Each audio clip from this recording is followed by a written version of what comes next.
Jacob says, I find myself working on the computer with actually some open time, and it's been a while since I streamed. So I thought that I would stream a little if anyone wants to join for a classic just chatting. Nothing too heavy, but we could go deep or heavy as well. So I'm just going to continue doing my work. If someone wants to join or jump on, I'll probably be here for like an hour or so. All are welcome. Cool beans. So actually thinking things that I mentioned in the past, I believe in this channel, but I was thinking more about Bilam again and the relationship that God has with the Jews and the Gentiles.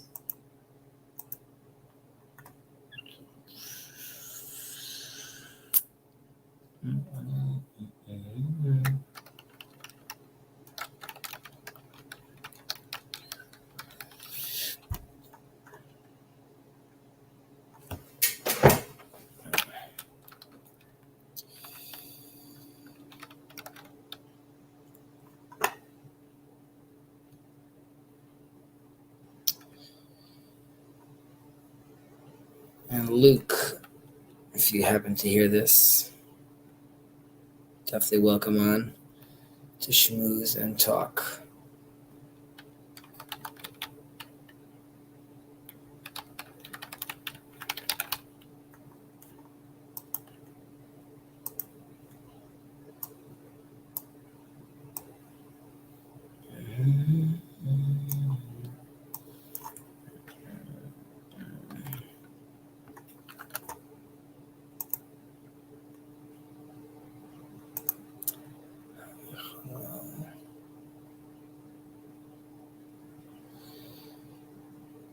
I found myself explaining to suppliers of mine in a tile store today about Noahides, B'nai Noach.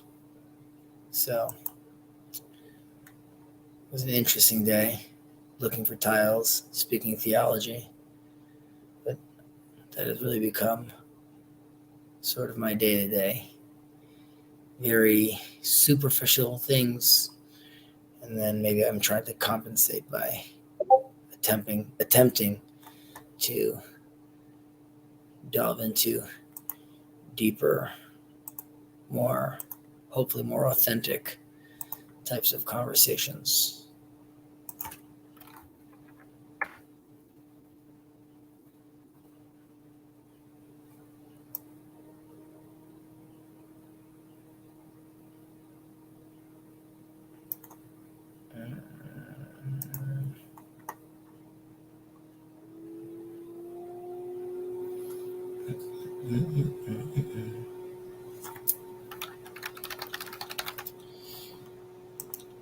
If one of these viewers wants to join, you guys are welcome to. If you didn't hear, I mentioned that I was going to be here like an hour, but no pressure. I have stuff to do.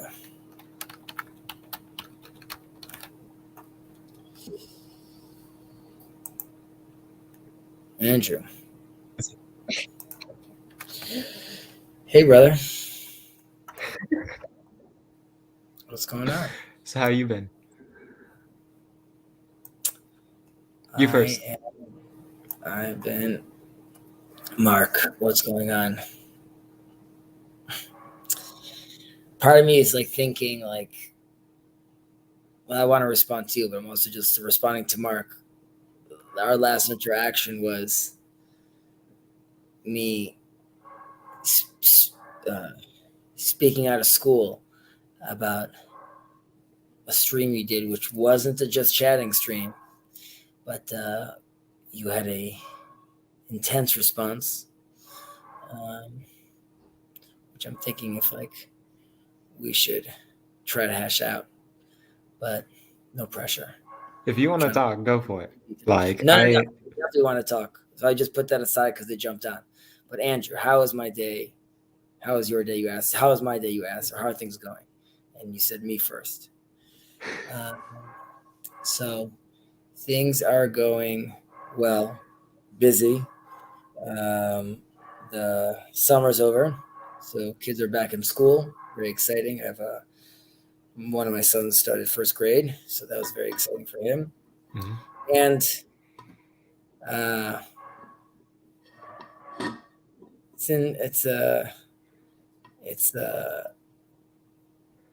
it's intense to see your kids go through um, these experiences, specifically when I have vivid memories of that age already. So like if there's like a bad thing that happens, I always have like this feeling of like, oh, he's gonna remember this, he's gonna be thinking about this. But just even he had this moment where he has a sort of a new friend of his in school, Mhm. and I just walked him into class, and he wanted to sit next to this kid. And this kid said like, "Oh, but my friends are sitting here," and my son said, "But I'm your friend." And he's like, "Yeah, but there's these other friends," and I was like, "Ah, my heart." I can't. And like you're not gonna go to that kid and be like, but you told him you're also friends. Like that's just like a moment that happened, and he has to deal with that. Mhm. And yeah, so it's tough to see. It's beautiful also to see. It's interesting to see. But so that's been going on. Um, uh, Unfortunately, the state of my country is not. It's also not great. So that's always looming in the background, unfortunately now. Um, but like I said, the summer's over. The high holidays are approaching, and uh, I'm getting excited, invigorated for that. Soon, we will start saying. Well, we'll start prepping for Rosh Hashanah, the New Year, so to speak, and the Day of Atonement and Sukkot. So it's a lot of fun.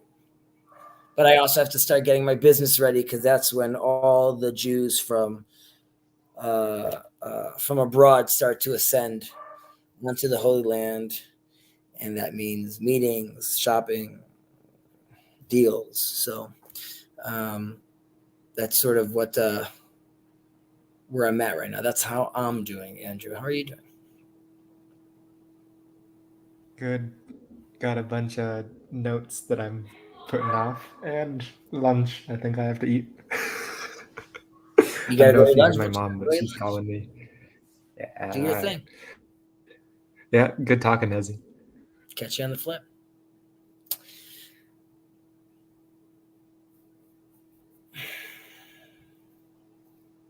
Mark and Manuel. I don't really want to get into like a too intense conversation. I will say that I went back and I looked at that uh, stream, and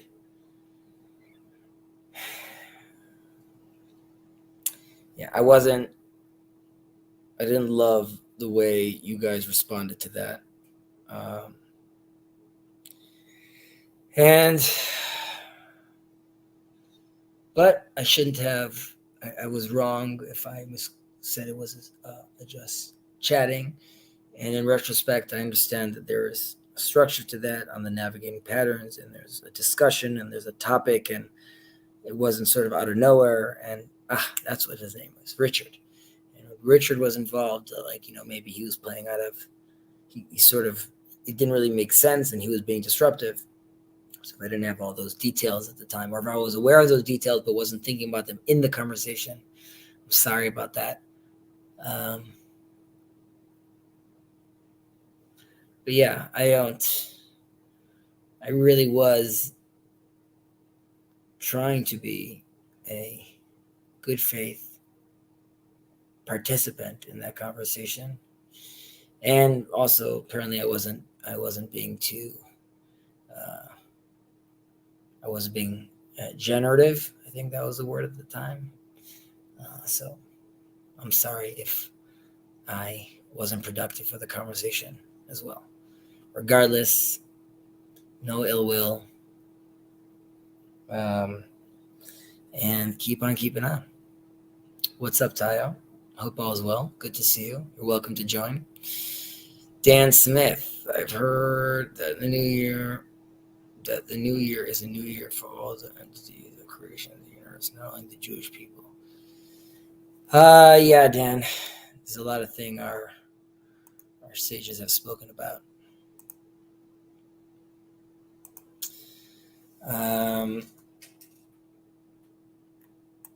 Yeah. So I was what I was thinking about. I was mentioning.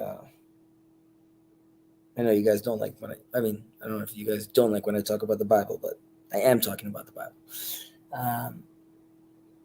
That there is a Talmud discussion with regards to with regards to the famous prayer of Shema, and the question was if we would add into it a portion from the Bible which discusses Bilam, the prophet, famous with the donkey story. And the question is, why did they want to have that in such a vital part of the prayer of the Shema, which is very famous, very dramatic? Why would we want to bring in this other section about this Gentile prophet? And there's a discussion there where they felt ultimately decided not to include it because they felt that it was going to be a hindrance on the crowd. And then they get into a discussion. Why would it be a hindrance? It's not such a big deal. It's only a few more comments. However, I think it is connected to the Shema prayer and how there's a tension that we need to recognize. And this is what I believe the sages were trying to shield us from, being theologically too intense, too much of a burden for people to be thinking about, where there is a constant conversation happening with God and the world. And while in our faith, the Jews had Sinai and have the Torah, anyone that is willing to listen and hear could have that conversation as well. And Bilam is one of those people that was also having that kind of conversation, and other nations and other religions potentially are also having that conversation.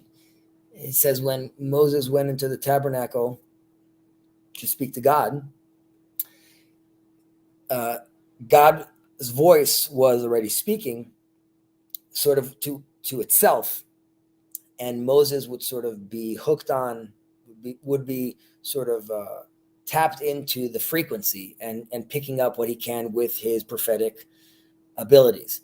And when the Israelites hear in Sinai, they only hear the two first commandments, and the rest they don't hear. And when we're asked, like, well, why does Moses have to explain the rest? And that's because everyone could be listening, because the conversation and God's voice is always happening. But if we're not in the right place, if we're not oriented properly, then we won't be able to hear that voice. But going back to the Gentile prophet, I believe that ultimately the sages were considering having in the prayer of Shema, both recognizing that God, as in the agentic and the Arenic, are one, right? Nature and the divine are one. And recognizing that the conversation, while we have a specific relationship, the conversation is happening all over the world at all times. And we need to recognize that others are being invited to have that conversation with God, which might be a different conversation than we're having. And perhaps the rabbis, the sages, when they say in the Talmud that it would have been too much of a burden for the community, it would have been too much of a burden for them to deal with that kind of concept at the time. But we're at a new age. that's the end of that little thought rant I had. I'm going to look at some comments over here. Apology accepted. I have a stream on gender. Also, sorry for interrupting your monologue. Can you tell us what's going on with Unitarian groups in Tel Aviv? Upcycle, I could talk about that, yes. Right, you stepped into the line of fire and got moved down. Didn't do that. Okay. Mark. Calling Richard evil and kick him on the stream. Sense of good and evil. Yeah, I mean, I definitely don't think he's evil.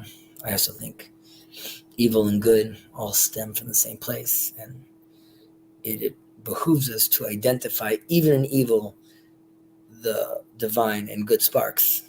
That's very treacherous and dangerous work, and you could also end up getting hurt from going into the dark lands, the evil lands, and trying to rescue or identify the good sparks. But nevertheless, that is something that we should always try to also consider, trying to find the good in people.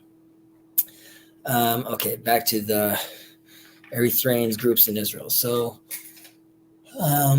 also an ironic story. There's wars in Africa. People come to Israel, asylum seekers. Are they asylum seekers? Are they not asylum seekers? The government sort of doesn't want to fully deal with this, but ultimately comes and says, like, we got it. We got to get these people out. And they actually were fairly adamant about this.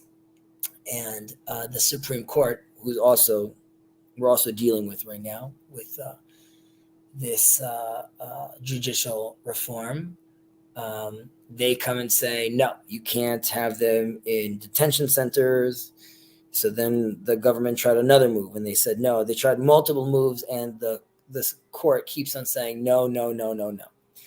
And it sort of blew up in their face right now, because there's already, for years, there's conversations about like how there's insane crime in those neighborhoods that were completely taken over, and they took over city parks, and they wrap them in saran wrap and create like these whole cities, and crime, prostitution, drugs, and these things get brought up, but sort of get swept under the rug. And again, the government says, like, well, we don't have the tools because we are being neutered by the Supreme Court. And this came to a head now, where it was a mix of riots due to like violent riots happening, and issues with the Ethiopian community in Israel because of a hit and run that happened recently that was also like swept under the rug, and now it came to a head, and like there's been light shine on it right now, and there's like a lot of fuckery going around. And then there are also claims that this has to do with them just complaining, them joining the judicial, the protest going on due to the judicial reform. Either way, it became extremely violent very quickly. And this was sort of like a reality check, which is depressing and chilling, that the judge's response was like, listen, it's not our fault, like it's the government's fault, and like completely not seeing how their stubbornness has created this situation. And this is obviously a problem that you could see France dealing with and other countries dealing with in Europe. So it has come to our doorstep as well. Upscale, I hope that was informative.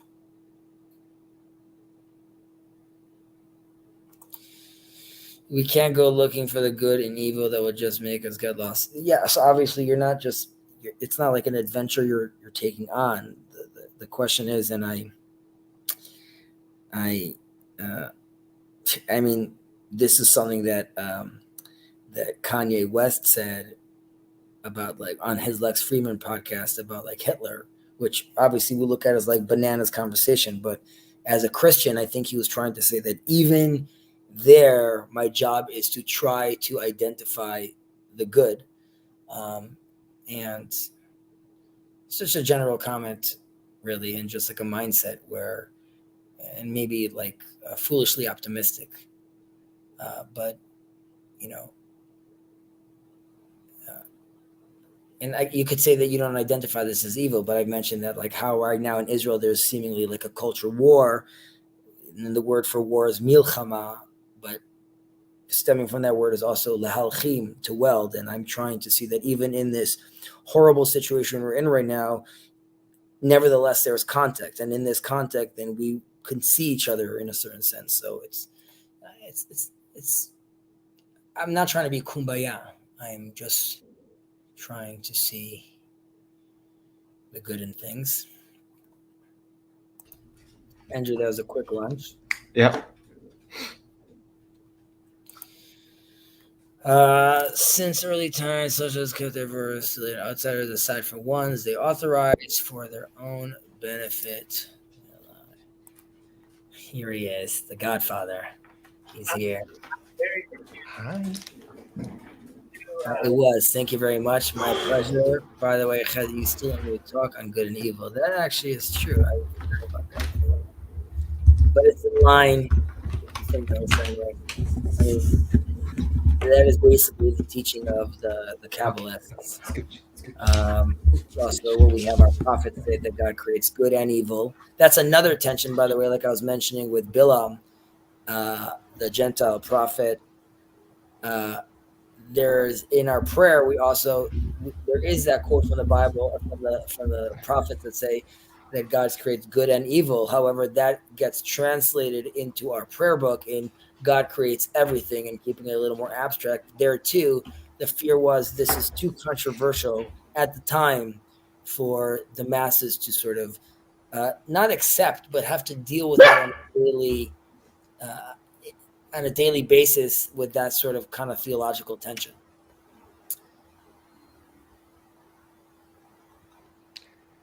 You were talking about the evil eye in Pirkei Avot, and so you heard Bailey barking earlier because Mom was preparing lunch, and so I picked her up while Mom was giving her lunch just to like teach her patience, right? You know, like. Oh, this is your dog. First, I was like, is Bailey a person? Yeah. Yeah, so I picked her up to teach her patience. And she just gave me like the meanest eye I've ever seen. Like I didn't think my dog could give an evil eye until she did that. But yeah. She gave you the evil eye, the stink eye. Okay, Chazi, I have to ask. Didn't you cancel a very important discussion the two of us were going to have with a very important person because you didn't have enough time? It wasn't I didn't have enough time. It was supposed to be when we were having the discussion when I was having the Pirkei Avot cheer, which I didn't want to cancel. When I offered this individual, you could listen to the Pirkei Avot class, and then we could have a conversation. He's like, no, I'm sure you'll teach what I taught you. And that was like the end of the conversation. So, hold on. Okay, again, I'm confused. I didn't think our discussion with him was at the same time as the Pirkei Avot cheer you just had. Was 9 o'clock. I thought it was, but Tuesday. No, Monday. Oh. That was my mess up. I'm sorry. Why did I think the times were different? I think I just told you whatever time you want. Okay. Jacob, I mentioned this to you. Oh, maybe I did or didn't talk to you about this. We had a conversation with Reverend Cedric or Father Cedric? Reverend Cedric. Okay, Reverend Cedric and Jules, and who else popped on or off? Either way, that was a very good conversation, I thought. And I I mean, you guys stopped at a certain point, but he sort of he also mentioned a word which I assume means the Kodesh Kodashim, the nave. Oh, right. So no, the nave is just it's No, it's yeah. not So the Holy of Holies, but what's the nave? the nave, yeah. So this is in Orthodox churches, not in his church. So CRCs, they're Protestant, so they don't actually have various levels of sanctity anywhere. But in well, maybe Lutherans still do. Andrew, you want to explain Lutheranism to Chezi here? By the way, welcome, Gage. How are you doing? Good. How are you? I am very good, although I have to say things have been really weird regarding Fountain of Comfort. How come? I'm not sure I can explain, but let's just say things worked out a little too perfectly. Okay. Yeah. I was, yeah. Which raises suspicion. Is that what you're saying? No. There's no suspicion whatsoever. It's just Okay. what we are trying to do happens to be very well positioned to assist in ways that are just a little too perfectly like synchronistic. Let's say. Right. Yeah, synchronicity. We won't talk about miracles. No miracles. There Right. are no miracles. Remember that. We're a secular organization. Zero miracles. We all know you received a vision in order to start this thing, but we're not going to say anything. I didn't actually have I didn't actually have a vision. No. But like, yeah, weird things are weird, and unweird things are unweird, and I don't know. How have you been, Gage? I've been good. I'm actually working on my first essay for the social work program right now, You poor thing. which is why I got distracted and hit YouTube and then saw you were talking and then jumped in. What's the topic of the essay? It's basically kind of like just a critical self-reflection essay about professional boundaries, transference, just kind of talking about like how do you or do you not align with the NSAW Yeah, code that of was my ethics. first class as well. Yeah. Yeah, so I mean, pretty introductory stuff in terms of like just kind of talking about, you know, personal values and stuff like that. But last week was my first week of classes, and most of them are in person. Okay. So yeah, it was interesting. My experience one of very is, few males. That's definitely something I noticed right away. yeah, the entire profession. But Right. one of the things I've noticed is in real life, it's not nearly as crazy and stupid as what programmatically they like. People in real life tends to be actually saner than Right. most of them. Not all of them, but yes. Right. No, I would definitely, I like kind of noticed that even within the first week, like there's definitely a diverse crowd as far as like different views on things are concerned in the classroom. And I mean, I have all adjunct professors, obviously. So, you know, they're really just people working in the field. They're not really, a lot of them like are in the process of working on their dissertation. But like, I don't know. I don't consider them they don't come off as academics in some sense, and that's not necessarily their purpose. It's like a very hands-on program. So, yeah, I mean, in my experience so far, like as people have been sharing out and, you know, just, you know, it's kind of a lot of introductory stuff. There seems to be a good good amount of diversity as far as what people want to do with the degree, what backgrounds they're coming from, their views about things, which is good.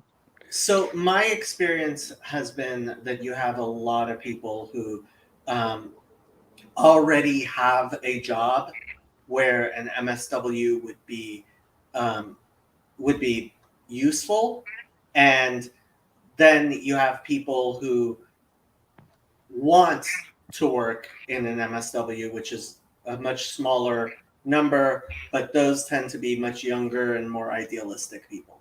That about nails it from what I've seen in my first few classes. Yeah. There's definitely, I will say, even the people that are on that younger crowd, that second crowd you were talking about, a lot of them are coming from another career already. Like, there's not a lot of people who just graduated their bachelor's and are going straight into their master's, which I think would make that slightly exceptional as far as grad programs are concerned. Yeah, I mean, I think there is a sense in which a lot of people who actually want to go into counseling don't even consider an MSW.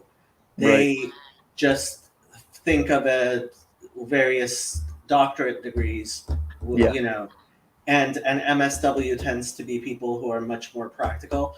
I've actually kind of decided I am going to slow down my MSW track and finish my substance abuse certificate because I think it's a lot easier, and I think I can finish it and start accruing hours while I work towards the MSW. And frankly, I'm not so convinced that like an MSW is that incredibly necessary. I don't know. I have not been incredibly impressed with how much I've learned from my courses. In fact, I feel like I've learned a lot more through the substance abuse courses, which are technically an associate's degree. Yeah, that's crazy then. Yeah. For me, the verdict obviously is still, you know, I've only done 1 week of classes, so I think the one thing I like is because just in terms of the versatility, at least where I'm at right now, in terms of not exactly knowing in which direction I want to take it, I've noticed, like, as far as from what I can tell, like CBT is just considered like king, and every other practice is, or every other like technique is, I don't want to say like looked down upon, but that's kind of a sense I got in my first week of classes, that I don't know. And I don't know exactly how I feel about that, because I feel that CBT kind of reinforces this notion that therapy is really about, like you have these symptoms and we're going to address the symptoms. And once the symptoms are gone, then, okay, insurance no longer has to pay for the therapy things and you can shoot you back right into life. And evidence-based practice, because we got another person who had anxiety disorder and now they no longer have anxiety disorder. And it seems very mechanistic in that way.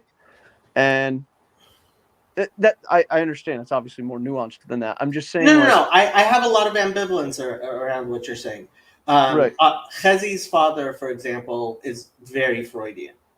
Right. And I have talked to a lot of people who, especially old school psychologists, who like they think depth psychology, actually going beyond CBT. But CBT works. No, it does. And for me, the big thing about CBT was it's completely religious for me. Oh, that's so funny. Matthew says CBT is secular, and I was just saying it's completely religious for me, because Did he say that before you were going to say that? I saw it after I said it. Oh, okay, gotcha. Yeah. So I saw him say, and he hasn't. He definitely had not heard because there's a delay. Right. So like for me, this is Tanya. This is like, I don't want to call it the Bible of Chabad Hasidus, but it's kind of the Bible of Chabad Hasidus. Uh-huh. And like, what Fountain of Comfort, like it's all about Tanya for me. Like, Right. And what I discovered was that it's very CBT. It's very, very like, yeah, just, I mean, I've wanted for a while to kind of write an exposition of how CBT and Hasidic philosophy go together. Matthew says CBT does work, but I think it's complemented by analytic psychology. Honestly, this is the type of discussion that like we should be having with Chazi's father, but it's all Chazi's fault that we're not having this discussion with Chazi's father.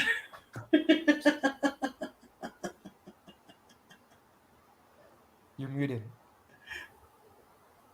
Chazi is muted. Did you say something, Chazi? I said, I don't know. I told you. I don't know if you want him in this little corner. I would love your father in this little corner. He is such a Freudian. Every time I look at one of his papers, I'm like, oh my God, how can this man be so Freudian? But, I mean, it's perfect. Like, the fact is, I think he would probably be the best defender of Freud and depth psychology and stuff. No doubt. Yeah. And look, I don't like. I think of Freud very much the same way as I think of Luther and Marx. They had a lot of important ideas that received, I would say, a little bit too much attention, and so they've been completely, like, their contributions have been completely exhausted. That's why I don't consider myself a Freudian, because I think his contributions to psychology have been exhausted.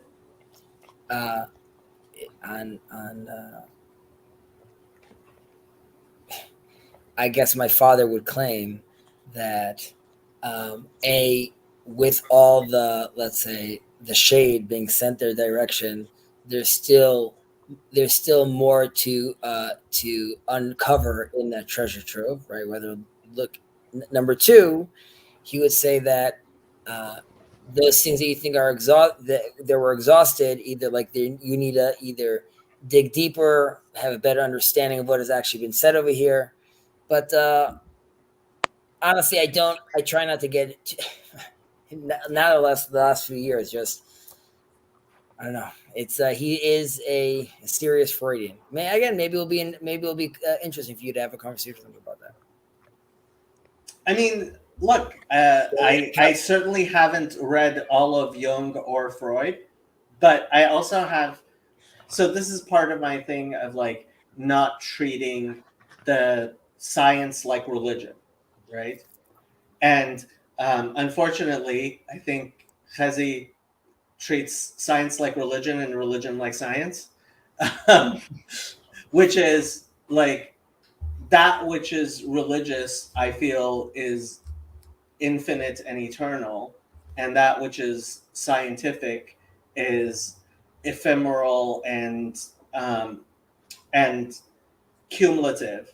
So like Chazi constantly talks about putting down the backpack of like Talmudic study for the past 1,000 years. I call it the theological exoskeleton, or the just the which he wants to shed. Hashem Yerachem Aleinu, and then like things like Marx and Freud, I think for a lot of people get treated as religious. I would put Luther in that camp as well. Shouldn't be treated as a religious thing. That was a little joke. Okay. But like for 100 years, people, for well over 100 years, people have in this field have been focusing, in psychology, have been focusing on Freud and everything he has to teach, and on Marx and everything he has to teach. And that is not an infinite wellspring the same way the Torah is. And No doubt. unfortunately, people think of Freud as some sort of prophet. And I'm like, no, he was actually a kind of neurotic cocaine addict. I think this is helpful what you're saying in the sense that this is part, like last time I talked to you and talking about kind of the idea behind Fountain of Comfort, is that when you have a therapeutic system that ultimately scales too much in the religious side, then you start to have problems. And so perhaps maybe one of the positives of something like CBT is that it's easier to integrate CBT without, and then kind of have that fountain of the religious element be underneath without, because like what you're saying is there's a cultic element that, whether that's inherent or not is beyond the point, to something like the psychoanalytic tradition, and therefore it starts to get messy in the way it interferes with the religious. And perhaps that is not as much the case with CBT. So that's an interesting thought. I guess I wonder, being someone who reads a lot of Jung, but is definitely not as interested in psychoanalysis as I am existential therapy. I definitely am more interested in the phenomenological aspect. And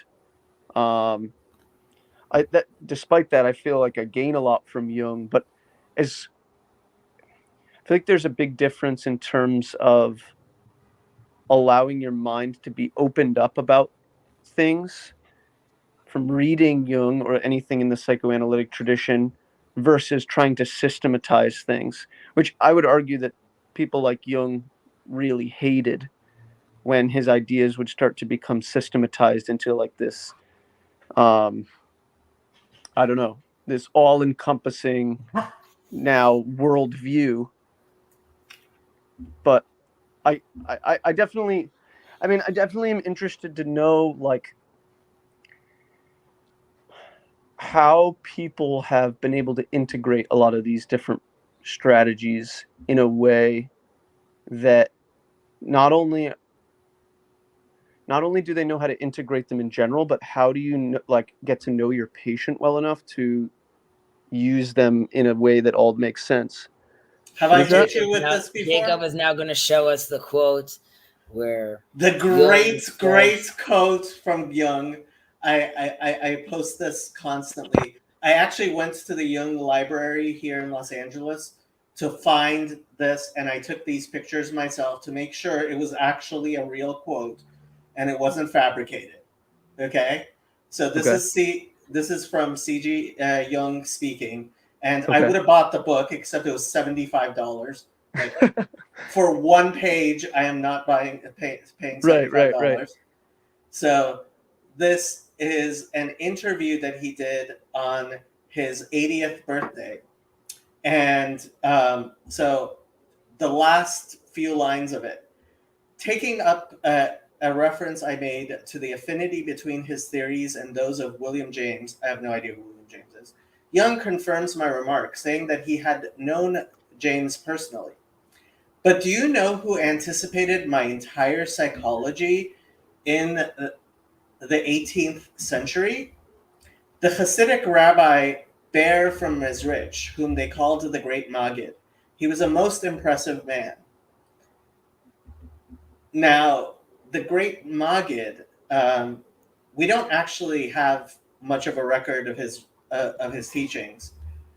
In fact, I would say the greatest psychological exposition of his writings are from one of his primary students, the founder of Chabad Hasidism who wrote the Tanya. And my guess is that Jung, to the degree that he was aware of the teachings of the Great Magid, probably was talking about. I mean, he may have been exposed also to the teachings of Rabbi Nachman and the Kedushat Levi and Noam Elimelech, but first and foremost, I think the psychology would be from Tanya and the first Chabad Rebbe. Mm. And so, like, when I first, so Zevi Slavin introduced me to that quote, I was like, I have to find out what this is about, because I was a little incredulous, because we don't actually have a lot of the teachings of the Magid, and Right. so I was like, what is Jung saying? But apparently Jung knew Gershom Shalom, right? Has he? I think they communicated. I don't know if they were like pals. I thought they were, but He was close. I mean, his prize student is Eric Neumann, who ended up moving to Israel, but for some reason is not so known. But he was dealing. Eric Neumann had dealings with Gershom Shalom, and he has a fantastic book, 2-volume book called "The Origin of Jewish Consciousness." if I wasn't wasting my time with all these stupid classes that teach me nothing, I would be reading useful books about psychology. Right. But to your point, Gage, am I saying that right? Yeah. Hello, Gage. Oh, you don't know. Gage is on the board of Fountain of Comfort. Thank you for taking time to do such important work.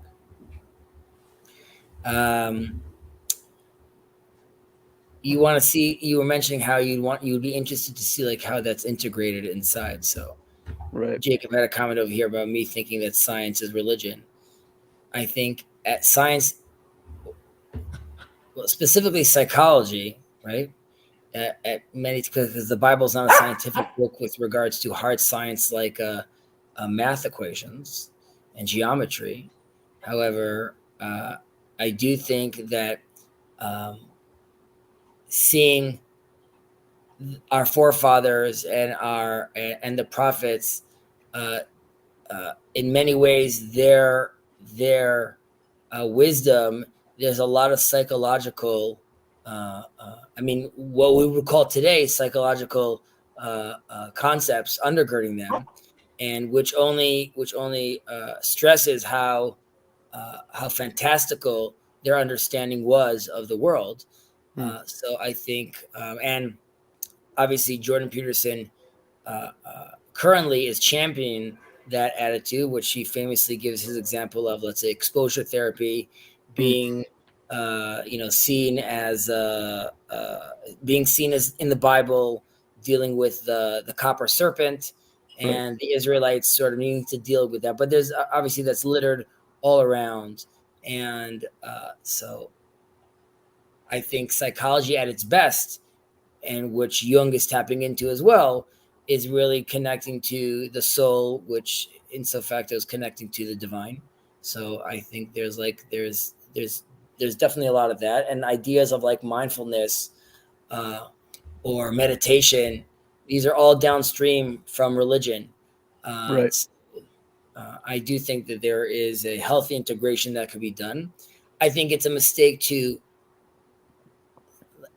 while seemingly studying psychology, one would then have different tools to engage, let's say, biblical text. But we should tread lightly when deciding that, let's say, I've heard before that, King Solomon and his stories of him dealing with demons is meaning he was schizophrenic, right? So I don't know if we should be jumping to that, towards that. However, and I mentioned this in the Pirkei Avot shir I gave, that when the sages talk about how an evil eye, an evil inclination, and hating your surroundings ultimately remove the person from this world, and they don't mean so physically. There's many interpretations that talk about how being secluded and being lonely and having that mindset could create you what we would call today like depression, where you feel like you're completely alienated and out of this world. Or when someone is hearing music and then his evil spirit passes, but when he doesn't have that music, he has this evil spirit. There's multiple levels of interpretation, but one of them could be a psychological interpretation, and realize that that's also happening. And Right. I think we should. I think it was a huge tool. Like even the introduction of the ego, and then realizing how we have to deal with that with religion, and with atonement and our relationship towards God. So these were very, very helpful tools, concepts. Right. Right. There's this book I read earlier this year. It's called The Psyche as Sacrament. And it kind of takes a few thinkers and kind of compares how similar ideas are being discussed at similar levels, kind of in psychology and in theology, or in mythology, which is kind of similar to what you're talking about, and how these ideas can be derived in the relationship between them.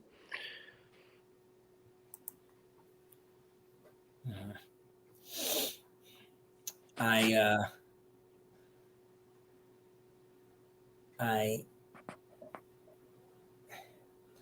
champion, not I champion. I think I salute your involvement, both and Jacob as well. Their involvement with dealing just like with, or wanting to focusing on mental health, which is just such a necessity. I don't know what the status is in the States, but let's say social workers here in the country, in Israel, it's like a joke. And which is just really ridiculous, because those are the people we clearly need on the front lines. Yeah, I don't know what's your plan, ideal scenario right now, 10 years from now.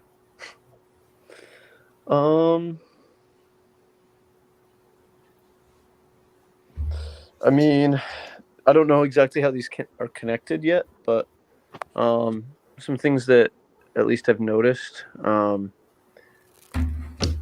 lot of, like, I was teaching before in an inner city, and one of the things that I realized was a big problem was how small the worlds were of the people that I was teaching, both their families and the students, and how, it's not like they didn't leave the city, but where they would go to the same places that reinforced all the same types of behaviors and thoughts about the world. Does that make sense? So it was like an echo chamber. Yes, absolutely. And so I'm very interested in creating solutions where, I mean, especially like in how certain interactions with nature can be really revivifying for people, especially those in inner cities who don't get an opportunity.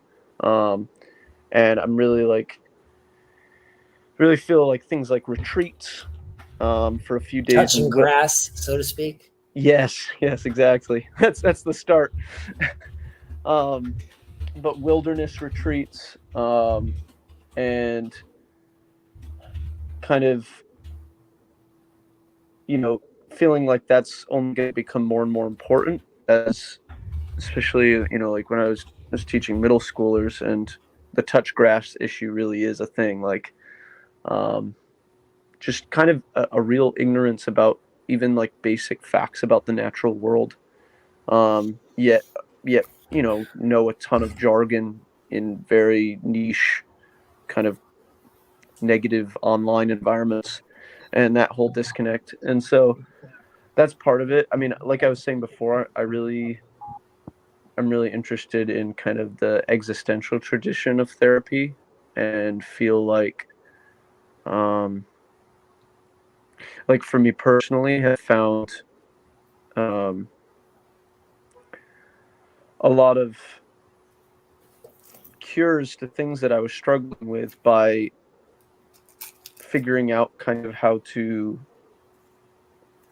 I mean, again, it's hard to put language to some of this, especially if I'm not talking in any particular context, but by kind of entering into the ground of being, so to speak. And, you know, I'm very interested in kind of in embracing of some of the inclinations that lead people to nihilism, and feeling that oftentimes it doesn't go far enough, if that makes any sense, because That beyond nihilism doesn't go nihilism far is enough. what's that? That nihilism doesn't go far enough.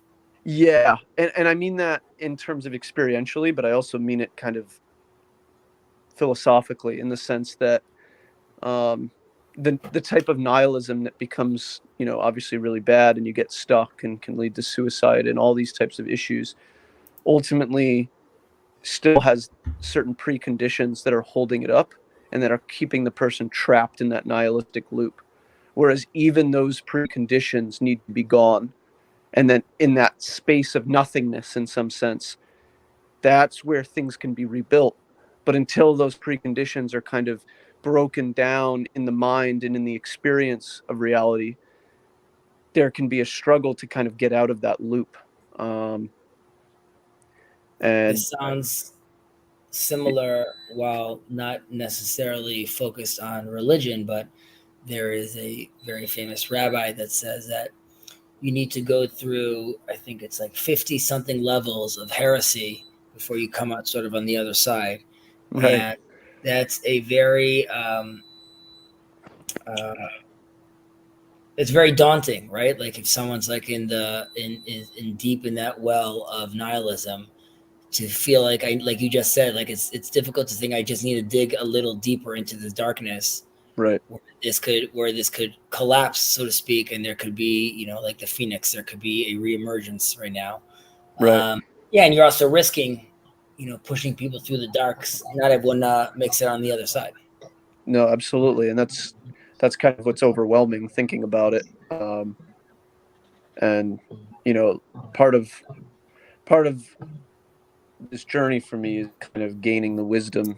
Like I'm going to need to gain a lot more wisdom in knowing how to navigate exactly what you were just saying, because that responsibility, although in some sense it's not my responsibility, but you know, as being a guide in that sense, the part of it that is my responsibility, I definitely, yeah, I need to, you know, Like Virgil. yeah, right, and knowing my part in that. And yeah, I guess, and again, this is you know, a lot of people who need therapy aren't actually necessarily in that spot, and so this is definitely only one. This really depends on where people are, but I definitely am, having gone through a ton of existential crises myself. This is definitely an area I feel very attracted to and helping other people with, which is partly like in the sense that, as Jacob duly noted, I was probably a bit overly critical when I was talking about CBT, and that's largely because when I was having these struggles, I you know, tried a few therapists who, you know, were very CBT oriented, and there was a disconnect between what my current problems were and those techniques. And so that, again, there's nothing wrong with the technique, obviously. I would argue that there is obviously, you need to have an alignment of both method and therapist and you yourself, right? The willingness. Right. So like all that is really required to allow something like that to be successful.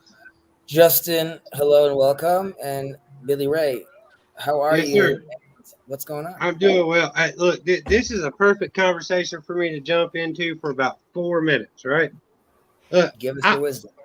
well, it's not wisdom; it's more questions. Okay, so someone who has a 10th grade education, so I need tactical, practical stuff. This overarching thing y'all talking about, way past me, right? But I'm living it every day. You know, I'm a foster parent. I take care of kids that's been sexually abused. I take care of kids that come from drug addict homes. You know, we work with homeless people, that we deal with drug addicts on a regular basis. So what are some of the tactical, practical things that we can use in our everyday life to start helping people spiritually heal from their trauma, right? So when I start looking at these things, I see it done in a 10,000, 15,000, 20,000 foot view. And although my wife, who's got several grad degrees, can understand it, she doesn't know how to apply it, although she understands it in her mind, where I don't understand half the words to use. So what is a better way to apply this on the ground? Like it's all good to apply these concepts 1 hour a week with a trained professional, but how do the layman apply these things throughout everyday life with everybody at the gas station and the kids and their mom and their parents and so on and so forth? I mean, my skills to answer would only be like experience and things I've heard. Obviously, I'm not a trained professional in this field, and that's why I'll gladly allow Gage to take it on. However, I would say from a religious context, our teachings create a system which deals with things like this both directly and indirectly, from advice like being slow to anger, and advice to recognizing that every person is an individual and every child needs to be raised differently. So the conversation you're having with one kid is not necessarily going to be relevant for the other kid, and not to fall into those patterns where it worked before. And recognizing that just like our neediness to be with God and want him close, there is a constant need from children to be recognized, to be seen, and I'm not validation, but just to be part of and to be seen. And sometimes that's almost down to touch, how people are never even touched with a warm hand in a conversation, engaging someone with just meeting them at that level. And I know that sounds, meeting them at that level really means like bending down on one knee and looking at that child looking at him face to face and recognizing and allowing him subconsciously to see the humanity in him and you, and while still maintaining a parental role, seeing them as an equal and creating a space where they can move. Again, these are general ideas, but these are things that our Bible obviously alludes to or teaches to, and recognizes that one has to recognize and see themselves in the other and treat him accordingly. Now, I guess words are cheap because people ultimately don't end up doing that. But I think in a world today where people binge and watch things on double speed, me included, it's all about creating space and patience, and showing them that even the things that they think annoying, that sometimes these kids suffering from trauma many times go back to that quote unquote problematic behavior.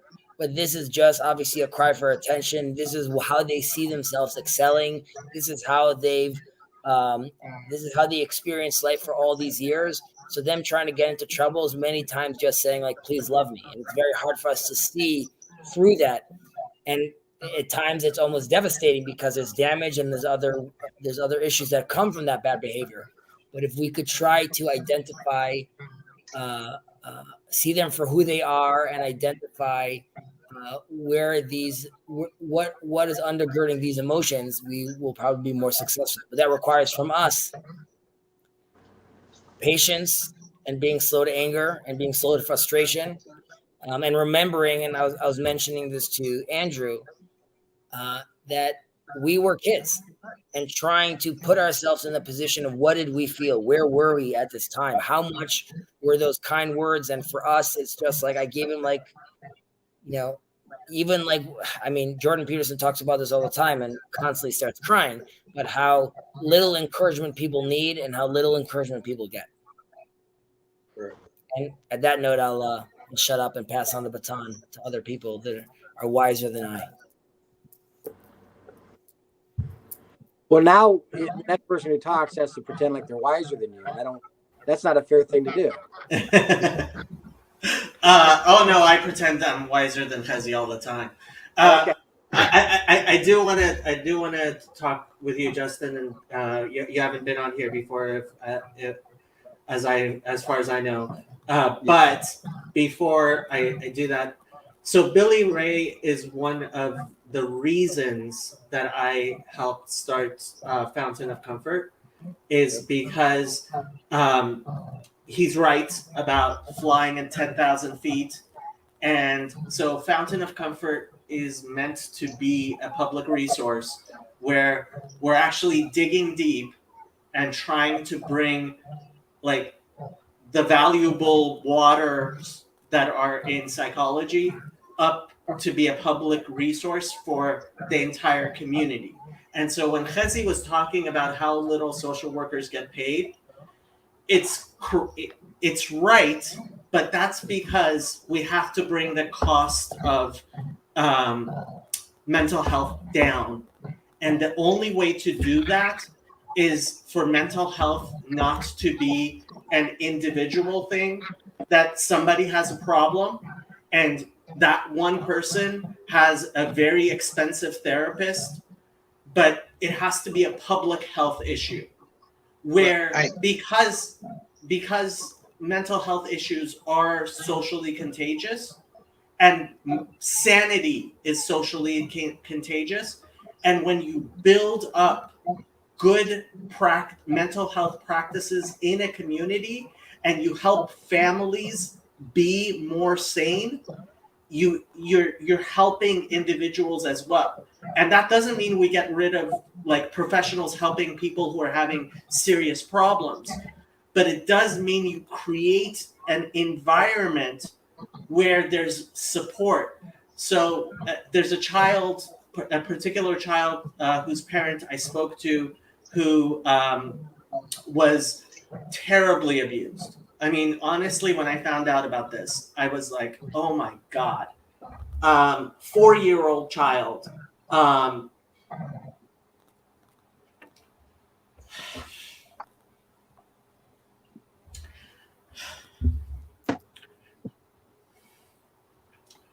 now that child,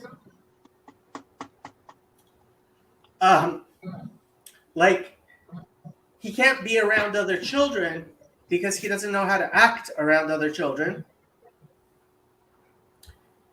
And he's been taught to act in ways. He was being used as a prostitute. 4-year-old child.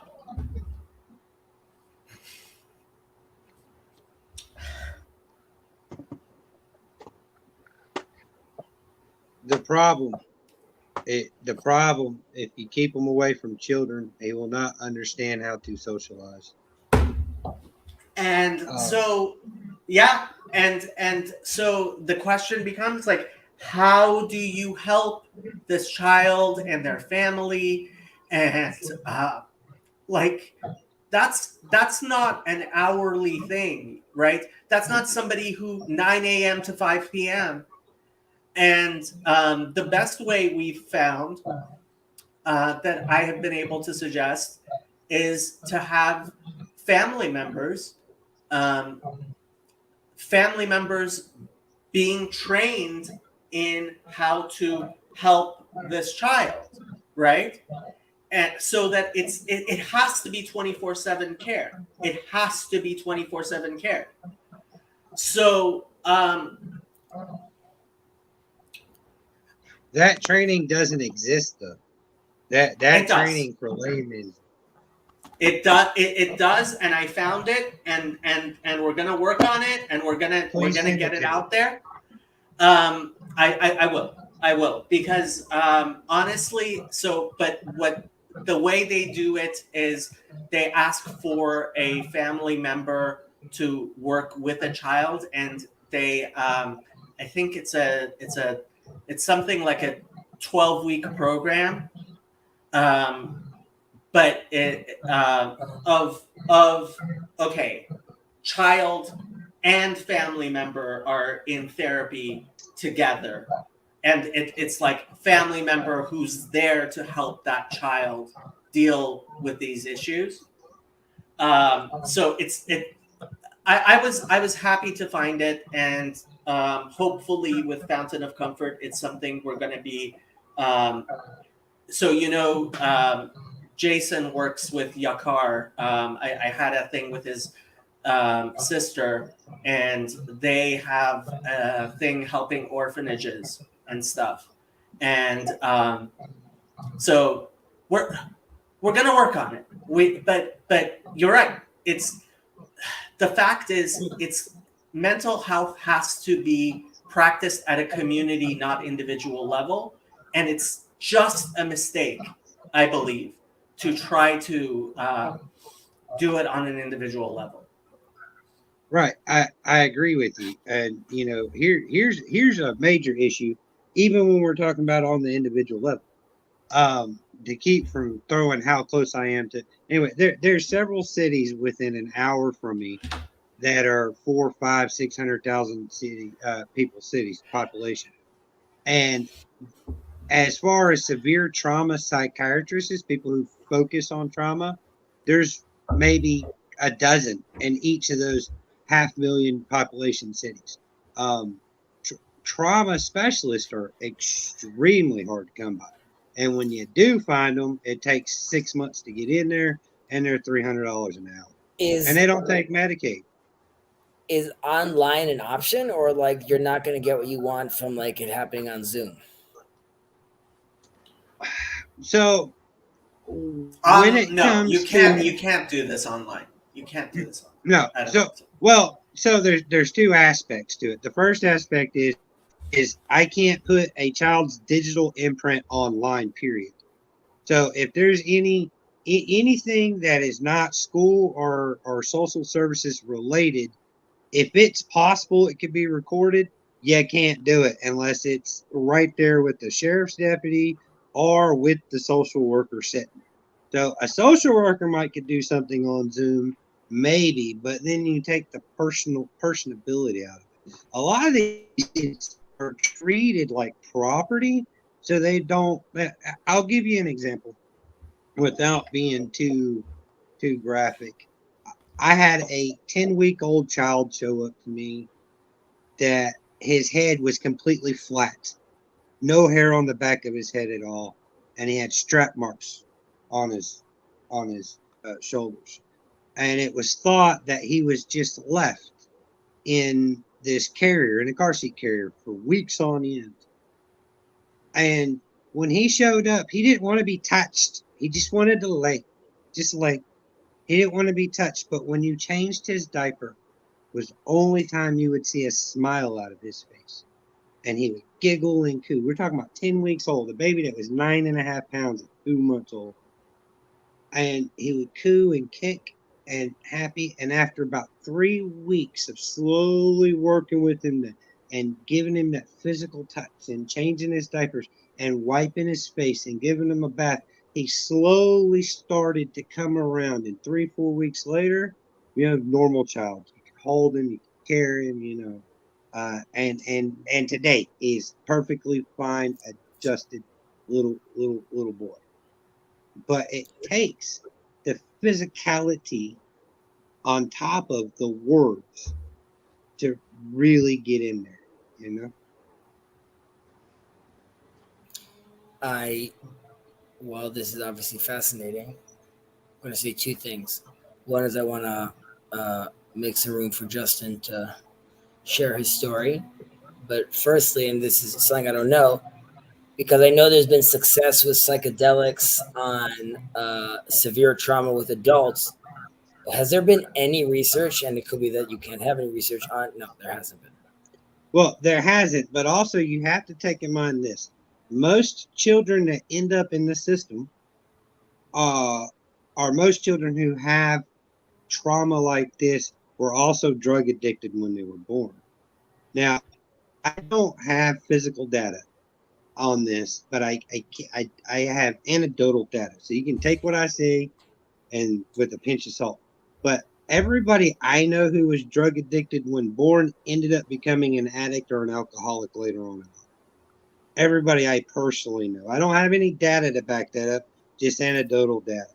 And so I would be very cautious with using any mind altering things on somebody who suffered a substantial amount of trauma as a child with the fear of there might have been drug addiction in the womb.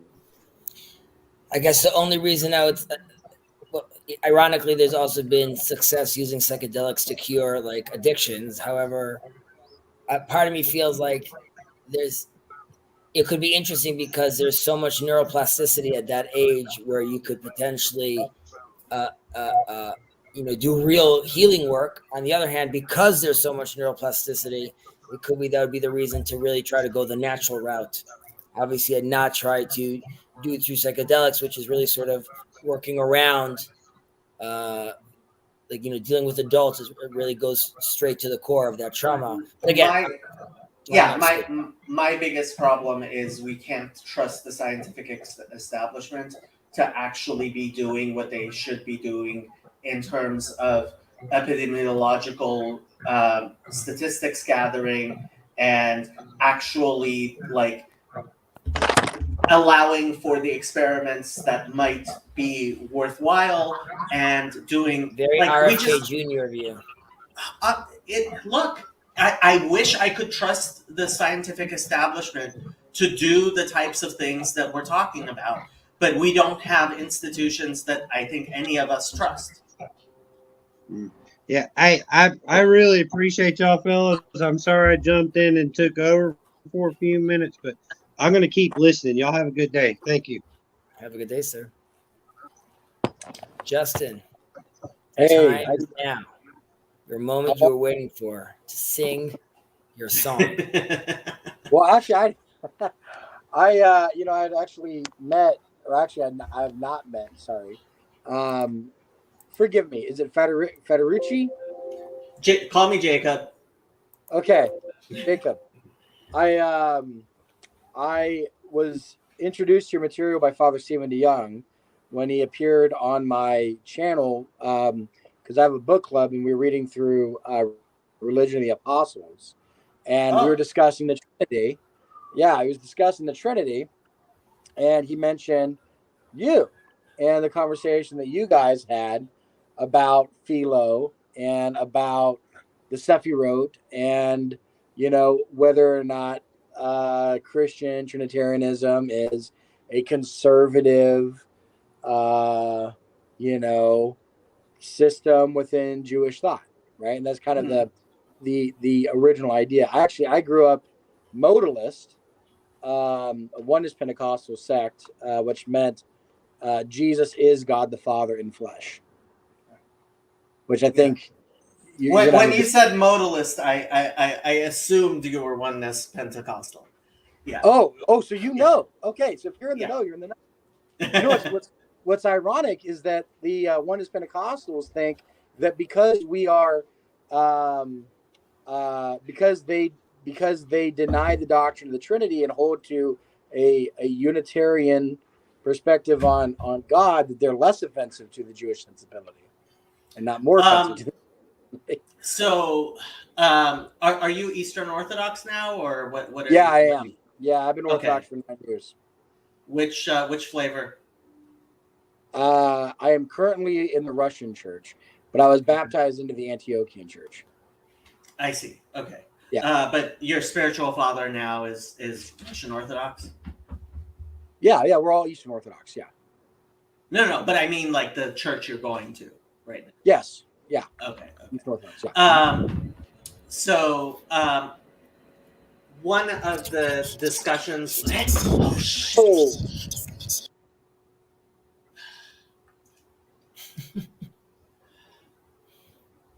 How was that through Andrew's thing, though? It wasn't. Somebody has. This is the second time this has happened. Somebody has deliberately come on as somebody else who. So they've been watching this channel. We're being deliberately porn bombed. Sorry about that. Yeah. But we're being deliberately porn bombed. I'm gonna have to be more careful in the future about allowing people on. How is someone on the stream though? What do you mean? So, Jacob, Sorry. Yeah. Jacob, one of the ways in which I've seen other streamers deal with this issue Yeah. is that they force people in the backstage to show their face, right? And then allow them to enter. So generally, it isn't a problem when I know the person. I have to. Right. I have to check. Yeah, I have to check when. So there is a way of me checking who the person is. Yeah. Like now, this is the actual Andrew. I don't know. And Andrew will. He's responsible for going into my channel. Chezi, you're gonna have to take the video off your channel, or edit it. But Andrew will go in and edit the Oh, this video is on on my channel right now. I did it right. Okay. Yeah, sorry about that, people, but we'll figure it out. Yes, there are sick people out there. Who knew? Who thought that a stream that was talking about psychology and mental illness might attract, mentally ill people? Yeah. Yeah. Yeah. Who thought? There you go. They're just trying to That's why express I'm here. themselves. They need to be understanding. It's a cry for help. It is obviously a cry for help. Okay. So back to what we were talking about. Actually, I do have a question about pornography later in psychology, but I'd like to talk about that later. So, but go ahead. Okay. So let's go back to the monarchical trinity. Now, one caveat I have to say is I'm not sure you're aware that. So this is the most shocking thing Father Stephen has said, which I was very glad he did say, which is when you refer to God the Father, you're still speaking of a hypostasis of God. Mm-hmm. Right? So God himself is completely ineffable.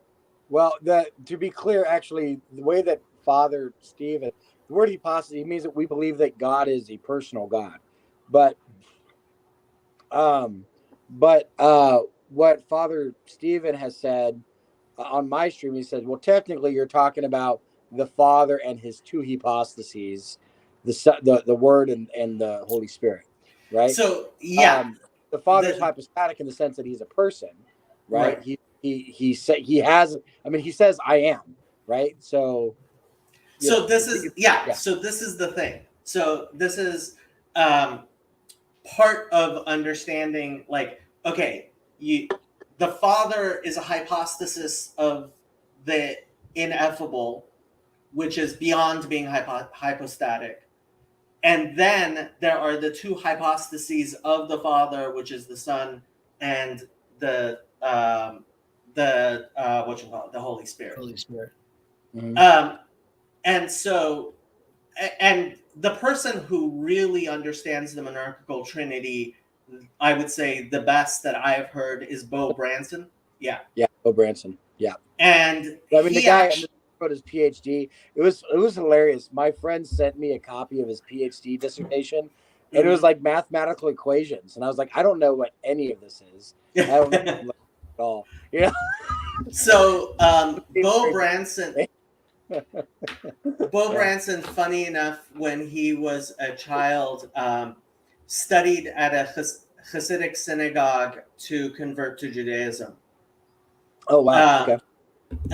And eventually ended up in Eastern Orthodoxy instead. And so the monarchical trinity, I would say, and I have zero qualification. So there are rabbis who have a title called posek. I'm not even a rabbi. So there are rabbis, and then there are poskim. I thought you were a rabbi. I am not a rabbi. Chezi's kind of a rabbi, but he refuses to go take the test. So the only actual rabbi we have around here is Rabbi Mullet, who he's not mad at us.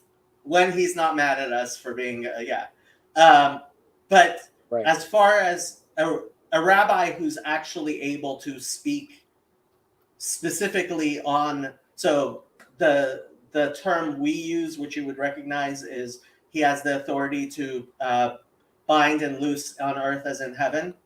Wow. Would be a posek. And not being a posek, I cannot definitively make any rulings about this, and I can only refer to what I have heard poskim say. And as I understand it, and maybe Rabbi Shirky would be the person Chazi might want to ask specifically about. As I understand the monarchical trinity, unlike and is halachically, according to Jewish law. Some. What? Well, according to some say, according to some opinions. Some opinions, according to some opinions, the monarchical trinity would be possibly permissible to Gentiles. And some people would even argue the egalitarian trinity might be permissible to Gentiles. But the monarchical trinity, as opposed to modalism, which is just a problem, right? Although I have to say, all of the trinity is there are problems, right? And when I talk to Father Stephen and things, I am not in any way endorsing the monarchical trinity. I cannot do that. Right. But, you're a Jew, right? I mean, you can't be a Christian. You're Jewish. I mean, you want to be. I mean, you can be. I'm not well, Father Stephen tries to make very, very good arguments, and he makes the best arguments I've heard that it's possible to be Jewish and a Christian, and that's part of his. My best friend, right. who I love very deeply, he was actually raised Messianic Jewish, right?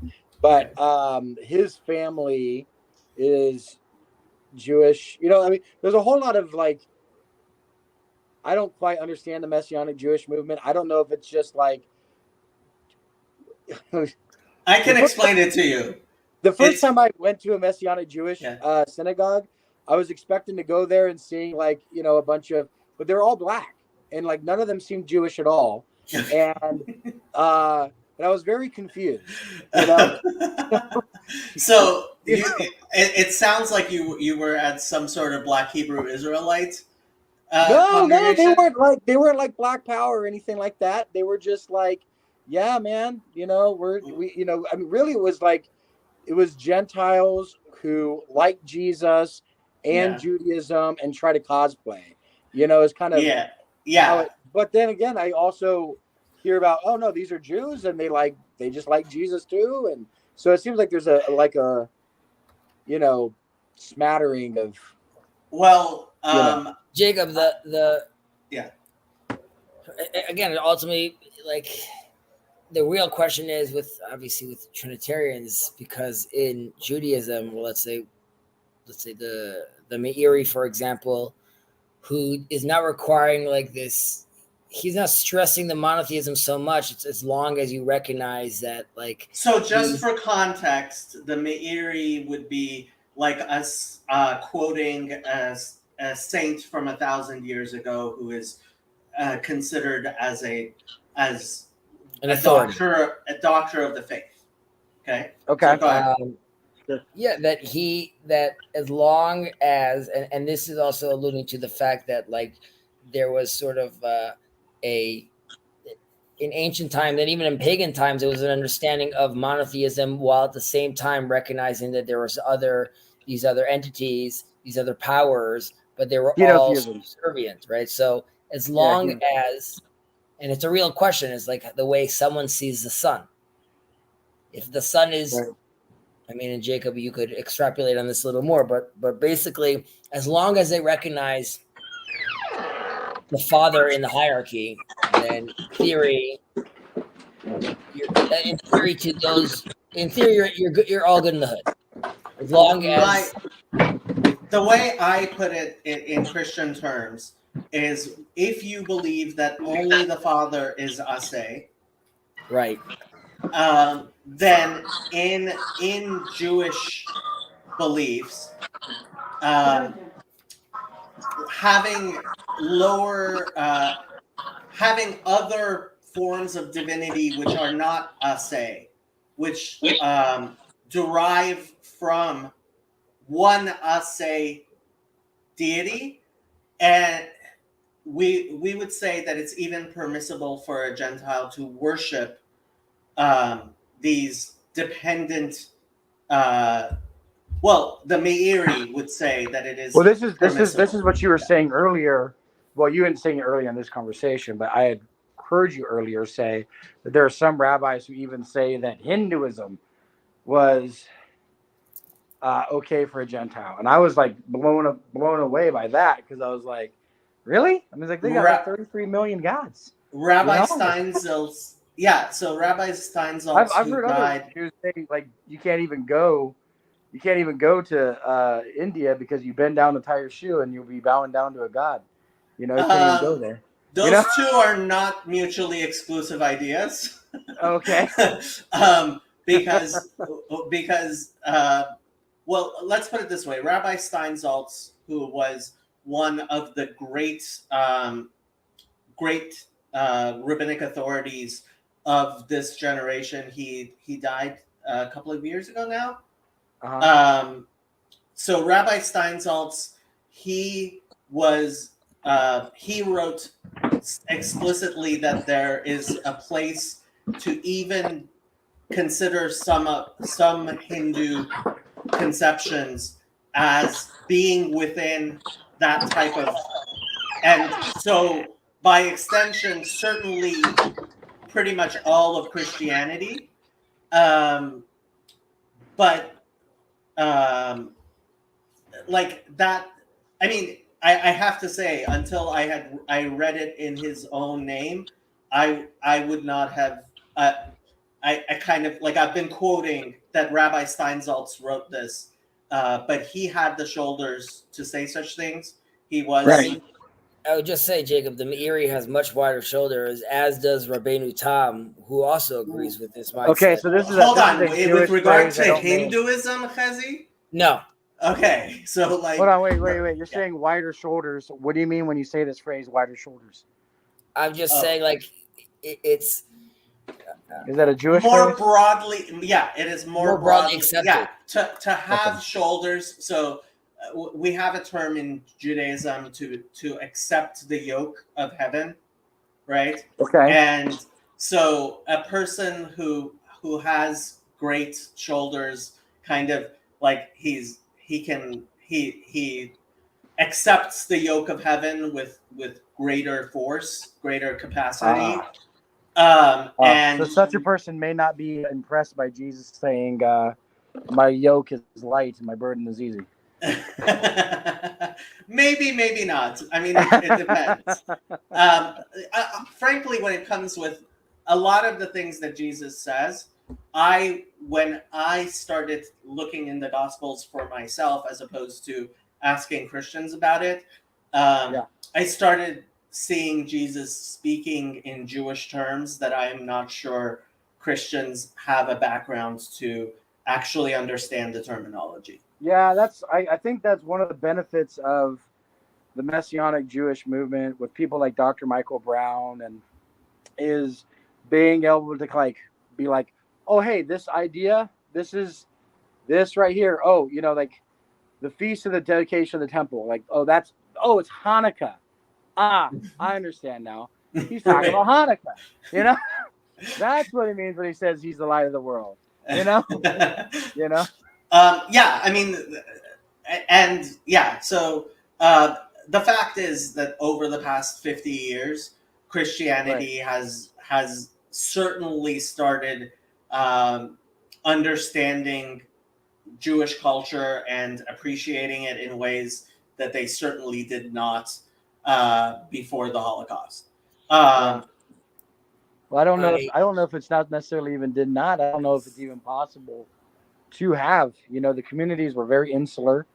You know what I mean? And no internet means it's very hard for people to get access to information.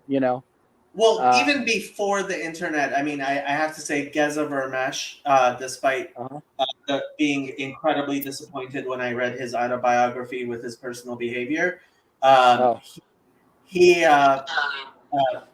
his book Jesus the Jew, which came out in the 80s, I think. Okay. Was very, very influential. It might have even been before then. Let me see when that book came out. Jesus the Jew. Man, I'm having one heck of a time. 1973. There is this portion of Philo of Alexandria that I want to share with you, but you probably know it already. No, I am no Philo or Philo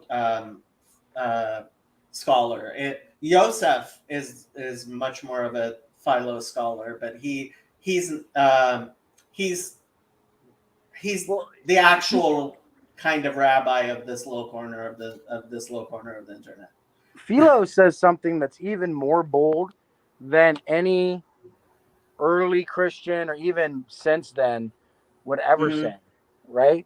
Which is so God goes and visits Abraham in Genesis 18 by the oaks of Mamre, right? And it's these three men, right? And Abraham bows down to them, uses the term Lord in the singular, right? Not the divine name, but Lord. Yeah. He gets up and he prepares a meal for them. They sit down, they eat, they discuss, I believe, Isaac being born. Then the two angels go to Sodom and Gomorrah to destroy it, and then God speaks to Abraham about whether or not he does the what do you call it? I keep trying to say reconciliation. I'm not trying to say that. Brit Bein Habatarim, the covenant of the pieces. Oh, okay.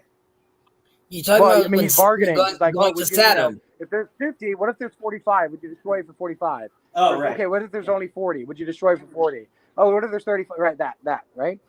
So, but the three men, so this is what Philo says, right? So the three men come and he says, he says, when the sun shines upon the soul, as if at noonday, it beholds a threefold image of God, right? And so what he's saying is, he's being very Alexandrian about this, because Alexandrians love to point to nature. When you're outside and it's like noon, and you have two shadows, right? You've observed that? I didn't know, but okay, yeah. Okay, yeah. So if the sun's right above you, you have two shadows. Okay. So so he says, and so when the light of God shines upon your soul in that way, you behold a threefold image of God. And then he says, the one in the center, right, is the Father, who goes by the name I Am, right? And then he goes, and the ones on the side are his creative power and his royal power. He identifies one as Theos and the other one as Kyrios. Right? The one is called Lord and one is called God. One is called creative power, the other calls royal power. And so reading that, I was really baffled as a Oneness Pentecostal back in the day, going, wow, that's really big. The idea that the Trinity, and of course, I'm reading as a Christian back into the text, right? Sorry, I can't avoid that. But the idea that the Father would come down and speak to Abraham was big, because none of the church fathers do that, right? All of the church fathers from St. Justin Martyr forward say that it's the Logos and two angels, right? But the fact that Philo goes even further than that and says this is the Father and the creative power and the royal power. The creative power he calls God, the royal power he calls Lord. It's just he goes way further than any Christian ever did. So here I'll hopefully blow your mind. My biggest problem with the Trinity is not saying that God is one in three hypostases. It's saying God is only in three hypostases. God. Uh-huh. So God, God is one, and He can be depicted in 2 hypostases, and 3, and 4, and 5, and 6, and so the one and the many. My problem with the Trinity is that it reduces the one and the many into one and the three. And I would say the Bible itself talks about the one and the many, and that actual term. It's funny. Chazi actually um, um, just quoted one of my favorite verses from Song of Songs. Mayim rabim lo yochlu lachabot et ha'ava. Right? The waters of many cannot quench love. Yes. And just reading the song. You just, I didn't hear you. I just finished reading the song. Oh, okay. And yeah, it is, but this theme of the one and the many is in the Bible itself. Yeah. And the idea of one, like, so my problem with the Trinity is placing great emphasis on the number 3, as opposed to realizing that God, like, so one of the comparisons I don't like is Trinitarians will say Kabbalism, and please never use the term Kabbalism. Okay. But yeah, no, I understand. But like people who use it generally, Kai, give me a few seconds. Yeah, my first Kabbalah was Madonna. Yeah, yeah. So like what people will say is that Kabbalism or the Kabbalah believes in 10 gods. If you're going to say, and Isaac Lichtenstein actually says this in his book, and so the Kai, if you don't mind raising your left hand, just so I know that this isn't great. Thank you. Sorry, we've had porn bombers. That's why I had to be very careful.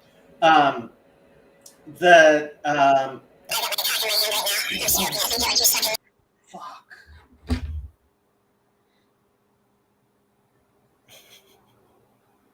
Imagine hating me that much. Why? I mean, you're like a relatively small YouTuber. I mean, I'm a tiny YouTuber. Why somebody would hate me enough to go to that extent to get porn on here? Yeah. Are they trying to get your I'm not monetized, so I can't imagine that they're trying to get me demonetized. Jacob, I'm gonna run off. Okay. I want to tell you 2 things. Yes. One, just with regards to what he just quoted. First off, God is talking to the angels. Ube'odno sham. Hey, I'm back. I'm just saying. Abraham is just there listening to the conversation God is having with the angels, and then when they leave, it stresses the fact that it's almost like Abraham was sort of looking from the side, hearing this conversation that God was having with the angels. They go off, and then there's a conversation that continues together with Abraham. And I would argue there's a constant conversation happening. We all have to just listen and want to hear it. And we all are welcome to have that conversation with God. But more specifically, and then I'll jump off, Jacob. I ran in on Shabbat on a little walk. I ran into Rabbi Jacob Nagan, who was one of the authors of His Name is One. And he had a debate with Rabbi Shirky, which I was at the debate, but it was sort of like more of like a kumbaya sort of attitude. But ultimately, I asked him, like, where's the rub? What's the difference between you and Rav Shirky? And he said that Rav Shirky ultimately wants everyone to become a Noahide. And his attitude, Rav Nagan's attitude, is there's place for Muslims, Hindus, and Christians as they are. They don't all have to become putting aside the fact that can we consider them Noahites, he's saying I'm not looking for conversions. He's like, it's nice that Rabbi Shirky offers like the 3 rabbis that come and give you a certificate, but his attitude is like, we're not looking to convert Christians and Muslims. Rather, we're looking for all of us to faith shift into the next level of conversation, which obviously in our belief will still require some sort of concession, theological concession. Having said that, the framework of Hinduism or Christianity and Islam could still stay intact, which I thought was like an interesting divide between them. And on that note, pow, pow, pow. I leave you guys.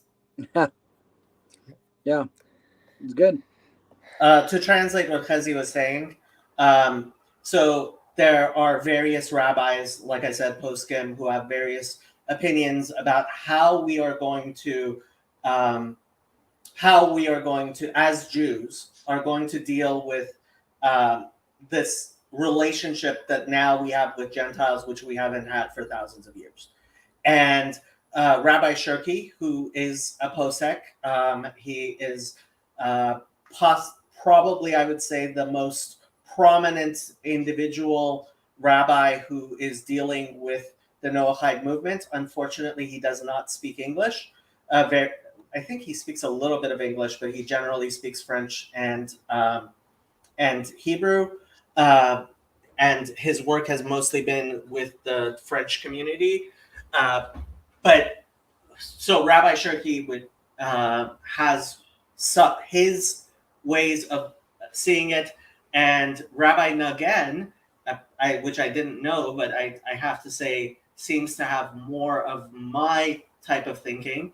What is happening right now is that there are Gentiles who are coming before rabbinic courts and asking to be recognized as what's called Noahide, which you might recognize from Acts 15 and the Book of Jubilees, right? Which is the righteous Gentiles or God-fearers. And in Judaism, we have always had this concept of a righteous Gentile or God-fearer who... They're mentioned in the New Testament, for sure. Yeah. And what I would be far more excited about, while I am very excited whenever anyone decides to come before a rabbinic court and accept the status of a Noahide, I would actually be far more excited if a bishop or a priest or even a patriarch went before a rabbinic court and accepted the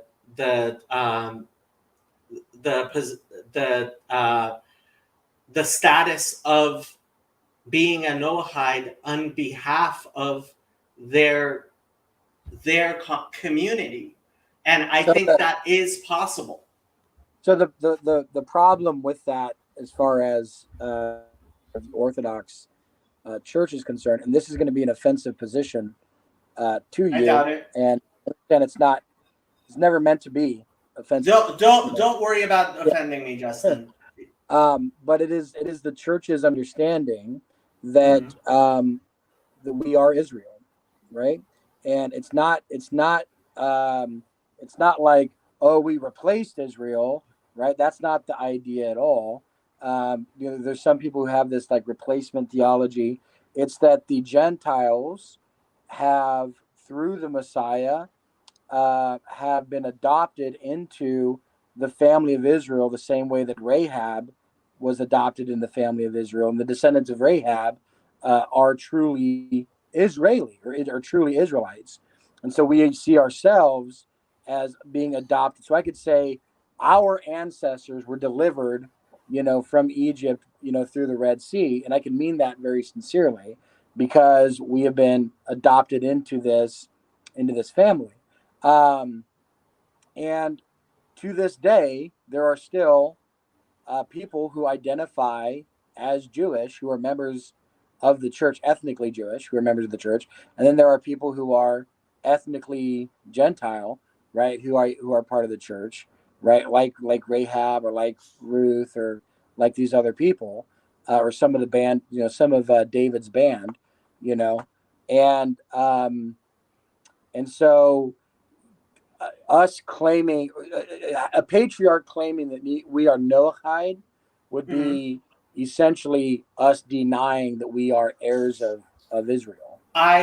So this is part of the conversation we're having, and there's certainly, I think, so if you read the OCA Catechism that was recently, I haven't Okay. read it. I'm so interested. I did a video on the original release, and Oh, cool. and going through it, the parts where they talk about the relationship with the Jews. Cool. I haven't done a video on the revision where, to my great surprise, and I told several people that I didn't think the Orthodox Church would revise it so quickly. Within 1 month, they issued a new version. Yeah. And I did not expect an Orthodox Church to respond to popular sentiment that quickly, and I kind of wish they hadn't. But they kind of tried to clarify, and frankly, I wasn't like offended by any of the clarifications or anything.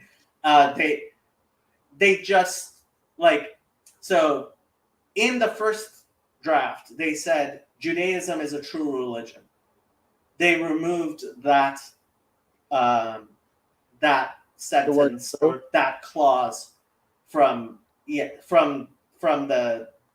teaching, right? Okay. Which honestly, it's not like the rest of what they said denied it, but like whatever.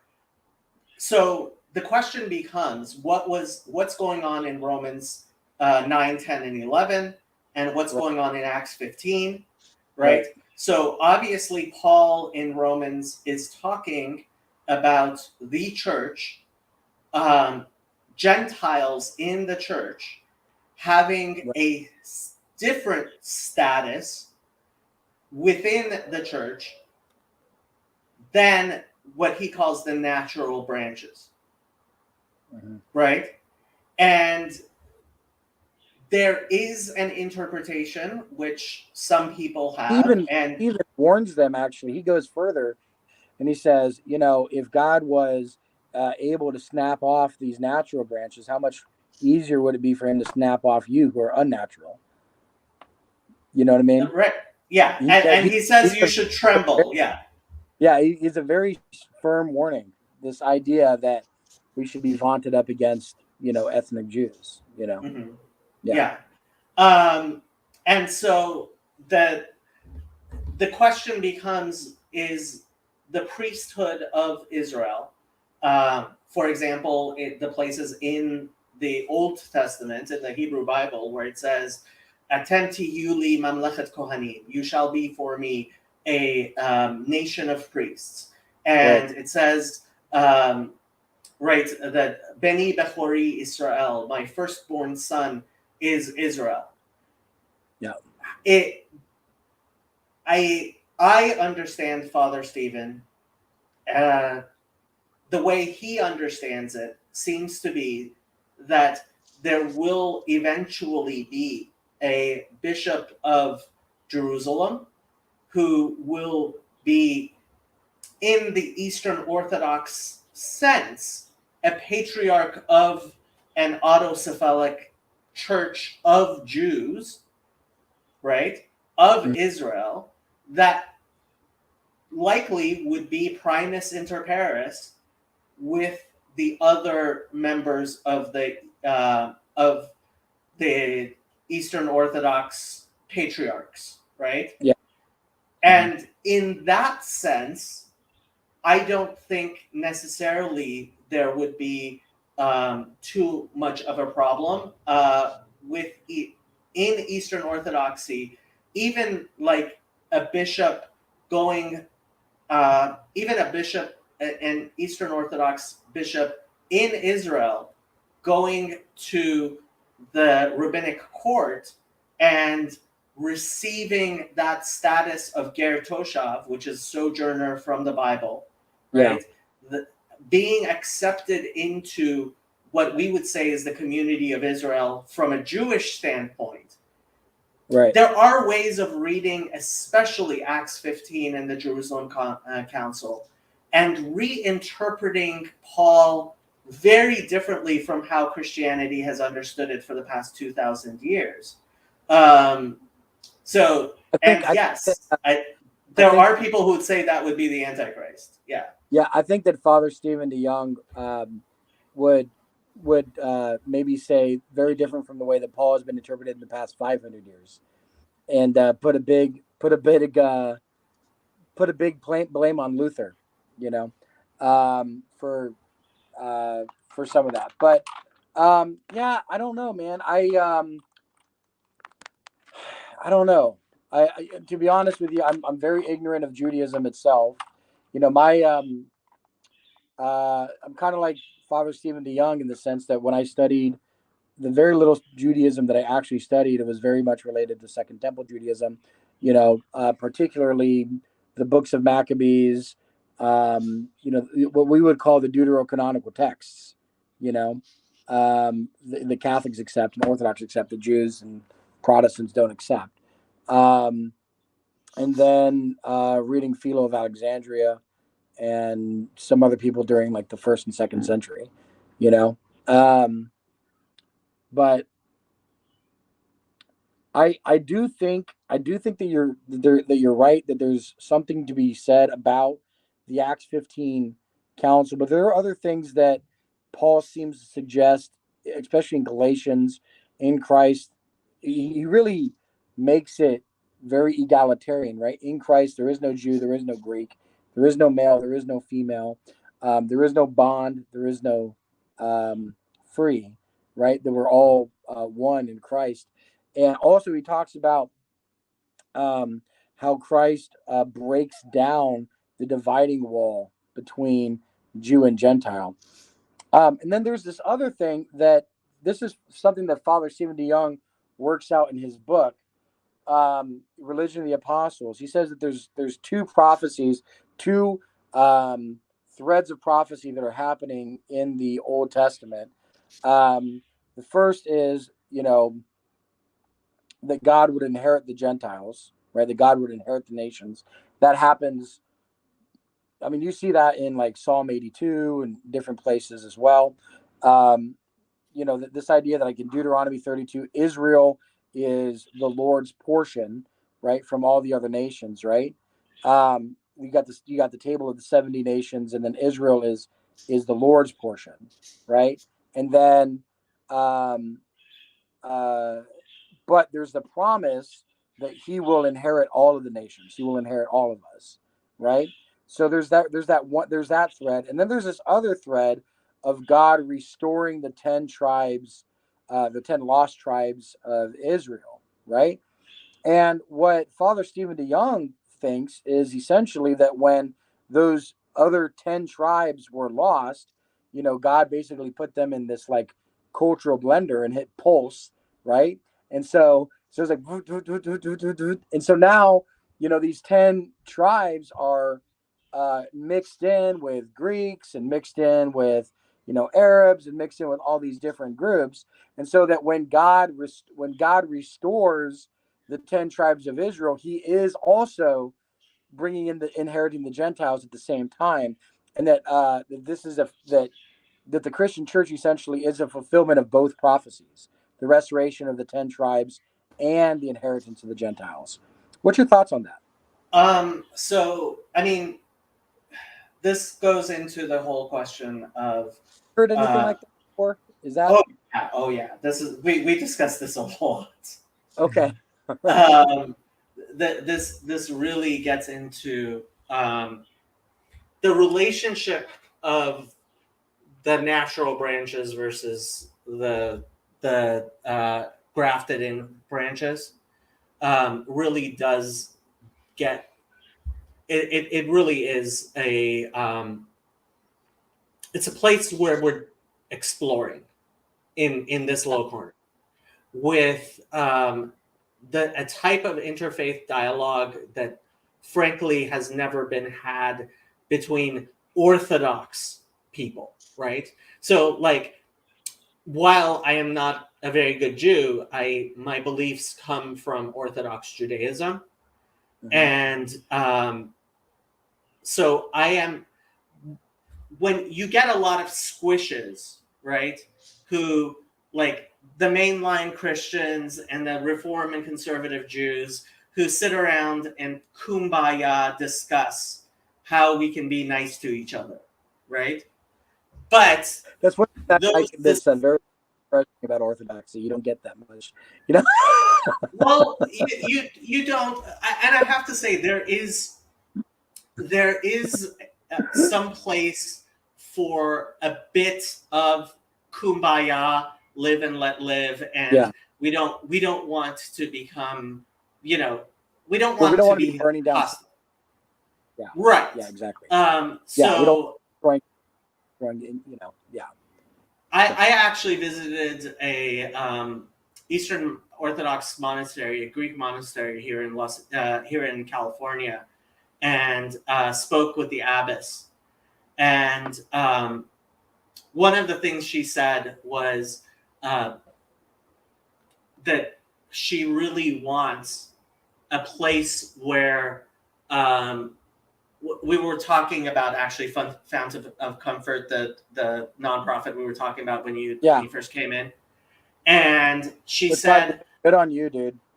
I didn't know that I was about to enter something that was so traumatic, when I first joined the group, And I was like, sorry about that. Nothing to say about this, Just all I can do is sit here and make the sign of the cross and cry. It's it, So good on you. You're doing God's work, So amen.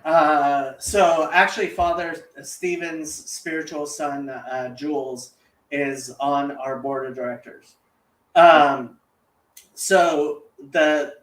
when we went and spoke to Mother Markella about Fountain of Comfort, she said it shouldn't be a place where people of different religions are fighting over like trying to convert people. At the same time, it has to be a place where each person is holding their own candle brightly, so that it doesn't cause a fire, and it doesn't, like, each person has to be holding up their candle brightly.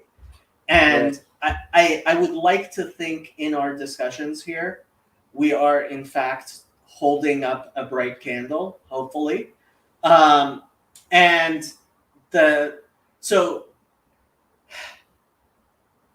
I believe Judaism is true, and I believe Christianity has fallen into idolatry for the past 2,000 years.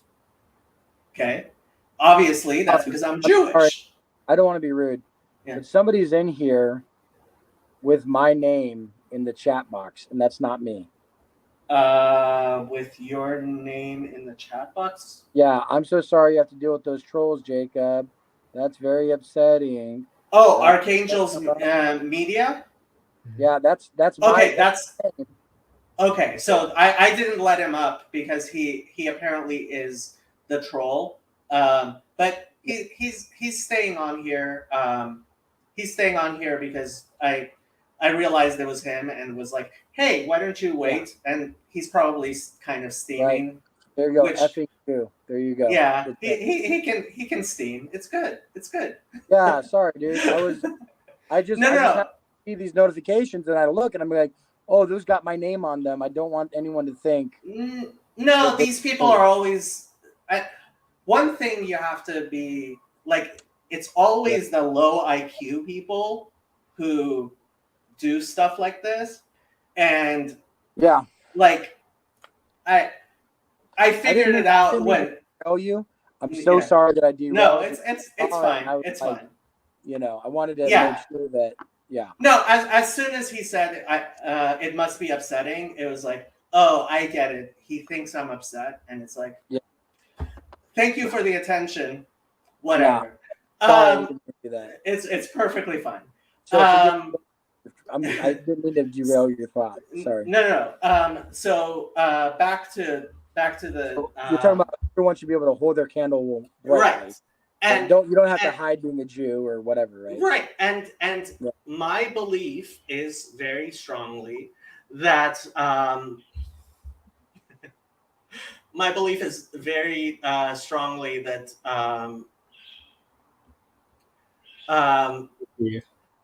yeah, is that Judaism is true and Christianity has fallen into idolatry over the past 2,000 years.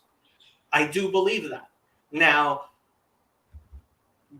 that doesn't mean I'm not going to have discussions about what we do agree about. Obviously, you don't think Christianity's fallen into idolatry, or at least your form of Christianity has fallen into idolatry over the past 2,000 years. And is it the icons or is it the Jesus? well, so I mean, Right, because I hear this conversation with Protestants, and Protestants, they've got no problem with the fact that we worship Jesus, you know what I mean, but they've got big problems with the fact that I'll kiss an icon, right? mhm. But then I hear you and you seem like, well, the Jesus thing doesn't bother me so much, but you're still saying idolatry. So I'm wondering, is it the icons? Is it the Jesus thing? Like, where are you coming from when you use the term idolatry? Because I find that to be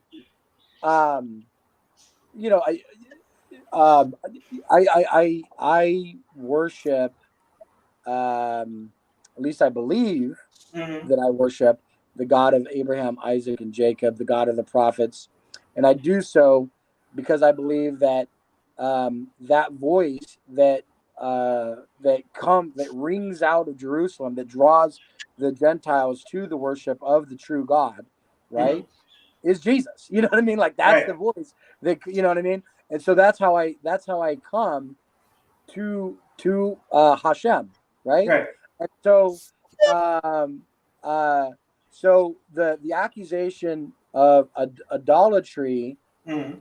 me is like, well, I mean, I'm not worshiping Baal, right? I'm Right. not But worshiping, Justin, right? So like, when you say the word idolatry, help me understand this. okay, so Icons? you We're you not- obviously believe that the Filioque controversy that caused the East-West schism was an important one, right? Yeah, for sure. Yeah. And that in fact the Western Church has fallen into idolatry. Sure. So, I mean, in a sense, you would agree with me that a majority of Christians have fallen into idolatry. I would I don't know.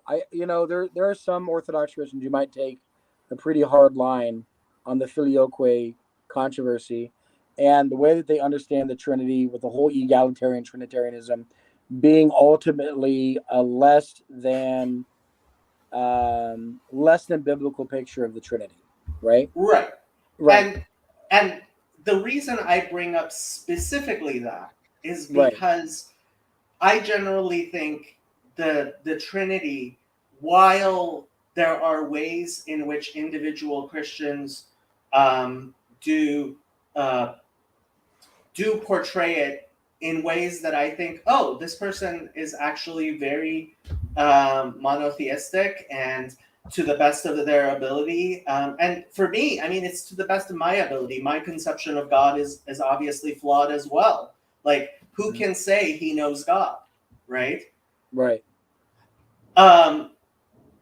But I believe that the Trinity, and this is my personal thing. It's a little joke I make, but it's one of my favorite jokes, so I'm gonna inflict it on you. Sure. I found where Jesus talks about the Trinity in the Gospels. Okay. He says, "Before the rooster crows, you will betray me 3 times." Yeah, I think. And I think I've heard you say that to Father Stephen Young. Yeah. right, and so like I think the Trinity and generally has historically been a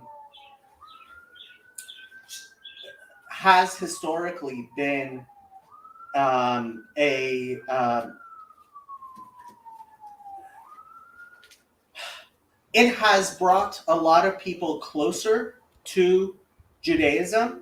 So if you know Maimonides, he explains He's like 10th century, right?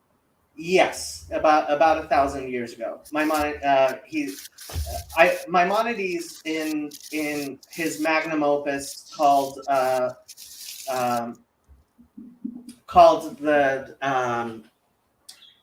Mishnah Torah. If you don't mind, Yeah. So I've never actually read Maimonides. Maimonides, yeah. Forgive me, Maimonides. Yes. Ben Shapiro sometimes talks about him, Mm-hmm. and he sort of maybe he's misrepresenting him, and maybe I'm misrepresenting Ben, but he says basically that the miracles of God, according to I'm sorry, the gentleman, right, the rabbi. What he was saying is that the miracles of God are essentially devotional articulations of natural things, right? Like, you're gonna see, I think, like the Exodus movie. I like the Exodus movie. It's a pretty great movie, right? The Prince of Egypt, right? Mm-hmm. Moses goes out, puts the staff in the water, boom, turns, whole river turns to blood, right? Mm-hmm. I tend to think that happened, right? I think that happened, right? Okay. Where from what I'm hearing, what Ben would say is like, oh no, there's a series of natural causes that leads up to the rivers turning red, and it's not actually blood, it's not actually a miracle, it's just very convenient time. Okay. Yeah. Okay. So I have to say, Ben Shapiro is not a very good source of Orthodox Jewish beliefs, despite the fact that he is an Orthodox Jew. He's more of a politician than a rabbi. I get that. And so they're definitely, so Jews fight over Maimonides and what Maimonides said in a very similar way as Christians fight over Augustine and what Augustine said, right? Okay. And so Maimonides is considered very fundamental to our faith. So Orthodox Judaism is defined by the Code of Jewish Law, which was written about 500 years ago. And the Code of Jewish Law is based on the teachings of three particular rabbis. And basically it takes two out of three, like when there's a disagreement, 2 out of 3 look, and one of those 3 rabbis was Maimonides. Okay. And you haven't heard of the other 2. So Maimonides is very, very important and fundamental to broad shoulders. Yes, incredibly broad shoulders. Now there is a strain within Judaism which very deliberately is very rationalistic, and those rationalists are most likely to have interfaith discussions, and that is the camp in which from which Ben Shapiro comes from, and it's the camp where a lot of the Orthodox Jewish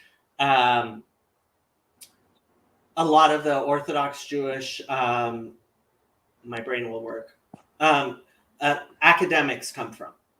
Okay. And so I don't interpret Maimonides to be as rationalistic as other people do. Although I have to say that when you look at, for example, his introduction. So I recently did a video, the 13 Principles of Jewish Faith, about Maimonides.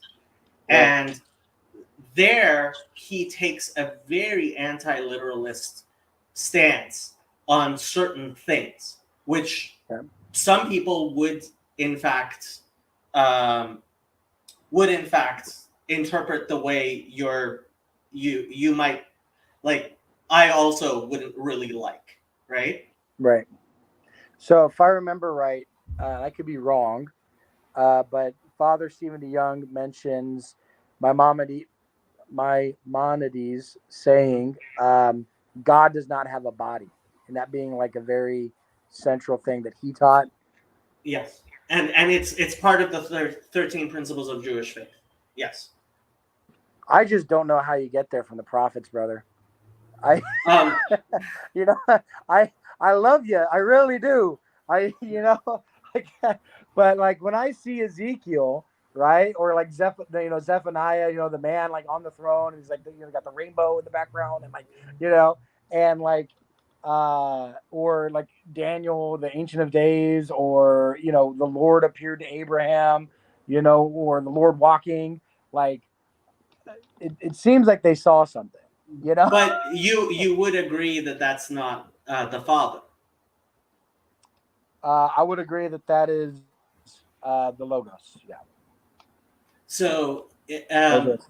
while we believe that God can be represented in the world, and God is represented in the world, represented in the world, and in fact, Genesis 1 would say that the entirety of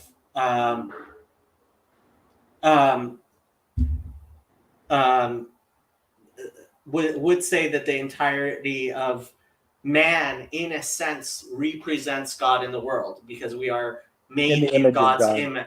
God's image, right? Yeah. None of those actually contain God. Okay.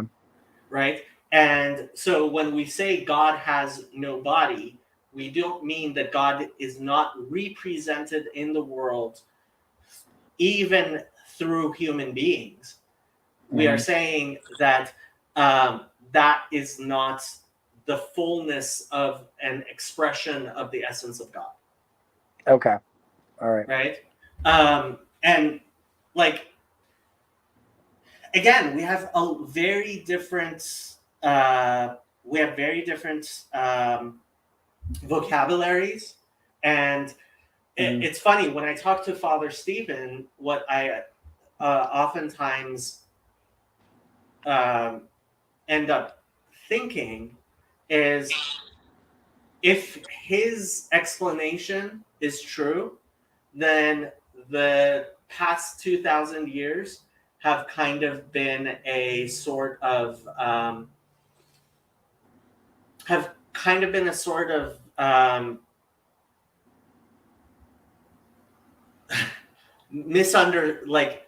horrible, tragic misunderstanding between Jews and Christians.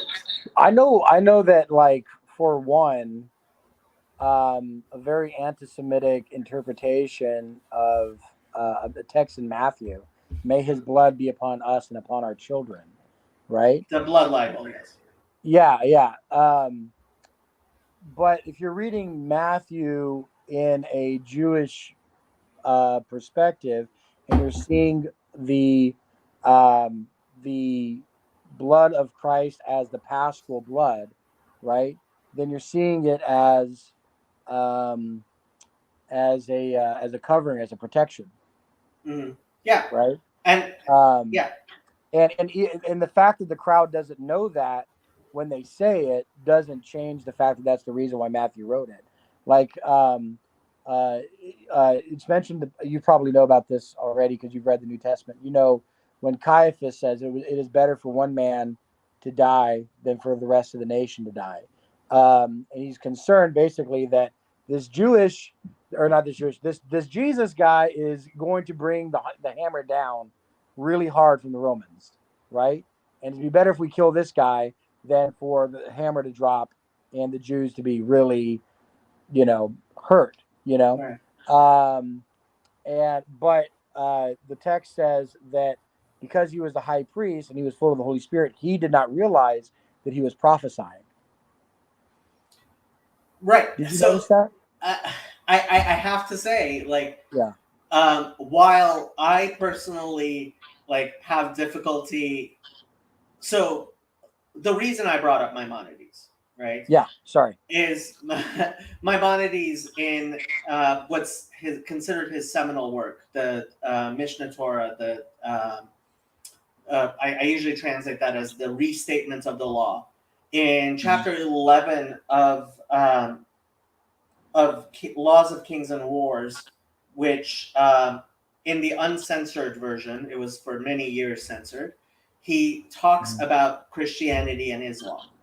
And he says that it was all within God's plan that, and he said this 1,000 years ago. And for me, like, it seems prophetic when he says Christianity and Islam would spread the ideas of the Hebrew Bible to the furthest islands.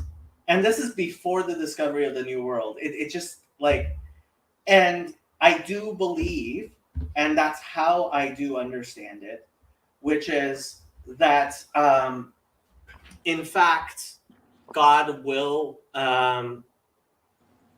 in fact, God is using Christianity and Islam to spread the ideas. Like, the reason my Bible is in your hand is Christianity. Yeah. I didn't do that.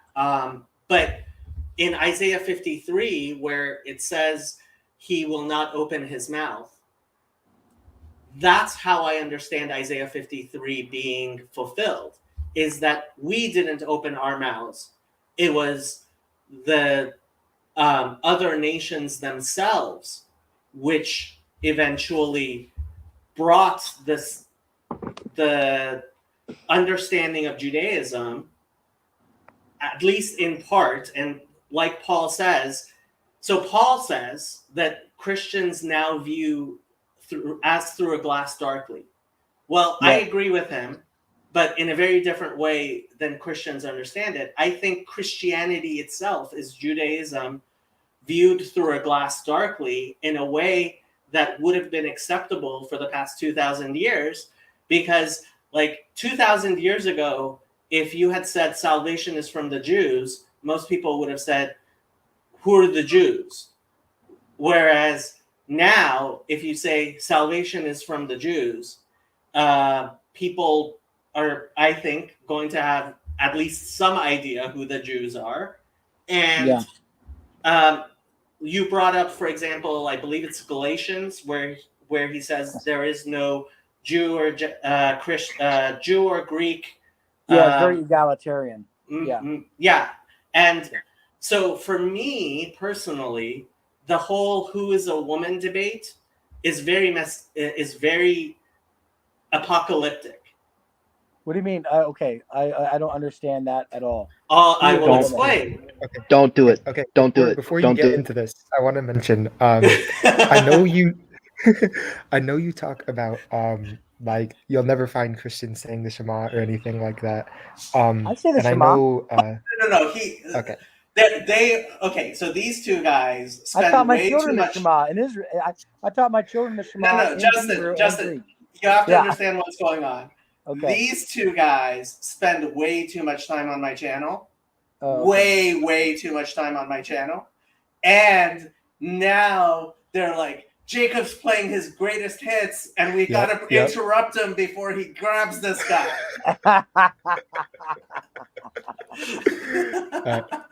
That's funny.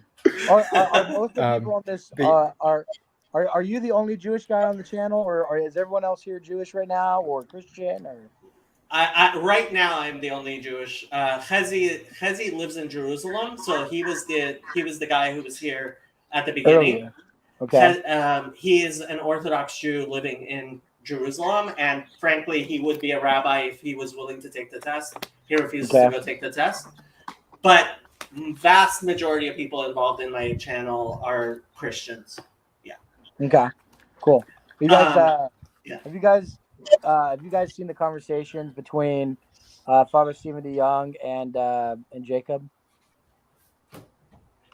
Well, Andrew kind of lives it. Trey refuses to watch it. I've watched part of it. Okay, I've watched part of it. You have to understand. I'm a busy man. both Trey and Andrew live in Los Angeles, and they're kind of like my adopted sons. Gotcha. Even though misbehaving adopted sons, but still adopted Yeah. sons. Do you think that there's something to this idea that that the Septuagint uses the term synagogue and ecclesia, right? Uses both terms, right? Yeah. The church never calls itself the synagogue, and as far as I can tell, the Jews never call themselves the ecclesia. Right. So, I have to say, for me, it has become very, very clear that, for me personally, that Christianity is Judaism viewed through a glass darkly. Okay. And I do believe that. And that was surprising to me because I looked in the Gospels and Acts and even the writings of Paul. I saw God's design to teach the world about actual Judaism, which I think like the world was unprepared for the past 2,000 years. Jacob, I forgive me. I just want to throw this invite out there, and then, but Jacob, have you read Revelation yet? Yes. You have. My friend and I, Ryan, on our channel, we're about to do a deep dive on Revelation, and I think it might actually be interesting to have a Jewish voice on Revelation because you might be more familiar with we call it echoes in Scripture, right? Where the Scripture will be quoted, and then it'll bring back to mind the whole. I think you guys call it a haftarah. Right? Okay, so that's a whole other thing. Well, yeah, right. That's not what you bring mean. to mind the whole context, that whole historical context, right? Right, and there are something like 90 references to the prophets in Revelation is definitely So Revelation probably would be the book that you would want to do that with the most. I am probably the least qualified person to do that with you. Chezi and Yosef would be far better people to be involved in that. But I mean, would they be okay with us? Like, this is an Orthodox Christian channel. We're gonna do a quick prayer before we start, and then would they be okay with that, or would they not? You really need to watch my Bible studies. Okay. I'd actually like to. I think it'd be interesting. My Bible studies, we start with prayers, and almost always the person who says the prayer is Christian. Oh, okay. And we also end with prayers. And frankly, it's because I want to know where the original quote came from. Theology without prayer is dead. I've heard it from Eastern Orthodox sources. It's so beautiful and so correct. Yeah. Well, there's also the person who prays the theologian. Yeah. So Justin, tell us a little bit about yourself, your channel, what do you do? Well, I feel bad because Trey was about to say something. I totally cut him off. It's fine. It's Trey. He's a ginger. Well, I mean, if he had a soul, I'd try to save it. So I grew up in a Oneness Pentecostal sect. I don't know if you know much about them, but they basically modalists. Yes, yeah, the modalists. They believe that speaking in tongues is a necessary sign of the baptism of the Holy Spirit, and a sign of the new covenant. They're pretty ascetic, they tend to fast a lot. They really avoid the world. So they don't watch TV. The women wear long dresses. They do not cut their hair. The Hispanics, they're all divided by racial lines because Pentecostalism started in the 1900s. Right. And so because of Jim Crow, the denominations were forced to be like they're all like that. Like the Pentecostal Assemblies of the World, they're Mhm. the Black Oneness Pentecostals. The Kojic, the Church of God in Christ, those are the Black Trinitarian Pentecostals. Mhm. You know, United Pentecostal Church International, those are the white Oneness Pentecostals. The Assemblies of God, those are the white Trinitarian Pentecostals, right? And then you got the Apostolic Assemblies, which are Hispanic, and I don't know what it is. Do you live in the South? No. I live in Illinois. Okay. Yeah, but I was raised in California. Oh, where in California? Santa Barbara. Oh, it's beautiful in Santa Barbara. Yeah. Yeah. Yeah. So I are you near Chicago? No, about 4 hours. I'm near St. Louis. Okay. Yeah, I'm on Because the other side of the river. and another person you really want to talk to about the Trinity, he lives in Chicago. He until very recently he wasn't using his name publicly, but his name is Sam Titteman. He has a channel that Father Stephen and Bo Branson have gone on. Cool. He's a Unitarian, biblical Unitarian, meaning he's evangelical, and I mean Sam Titteman. Tiedemann, Tiedemann is how it's spelled, but it's Tiedemann. And his channel is Transfigured. Also, I mean, you're more than welcome to join my Discord server, where we discuss so this little corner we discuss a lot of this stuff, a lot, maybe a little bit too much. Okay. But we also try to kind of bring it into real life. And that's why, like, Trey and Andrew have actually been to my apartment more than once. Teo's been to my apartment. So have I. Thank you very much. I forgot. Teo, your shoes are still here. Yes, and I will return for them one day. Yeah. So Teo lives in London. Oh, you're and British. He left his shoes here. You're never getting them back. Well, he better come and get them back. They're taking up space in my closet. Yeah, I'm sure that's what's taking up space in your closet, Jake. He actually, when we had a conference in near Los Angeles, he came and stayed with me a couple of days, which was some of the greatest time in my entire life. You have to come back, Teo.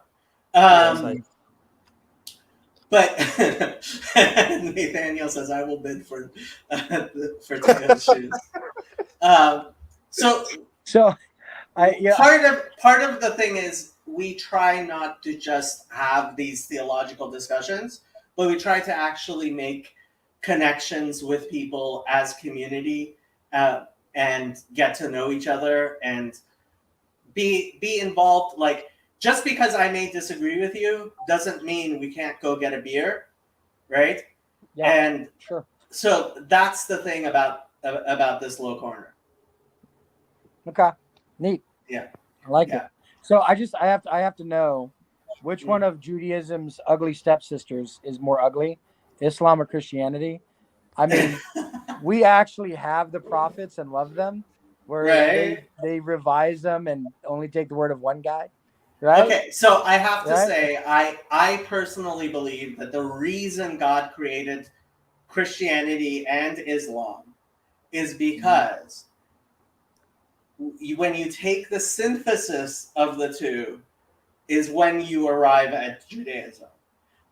So Christians have the Trinity and Muslims have this monistic view of God, which itself is also, in fact, I would say that the Muslim monism is as problematic as the monarchical Trinity.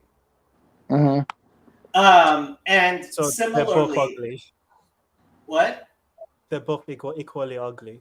Is that what you're? Well, I'm saying that when the two get together, they will have a beautiful child, which will be Jesus.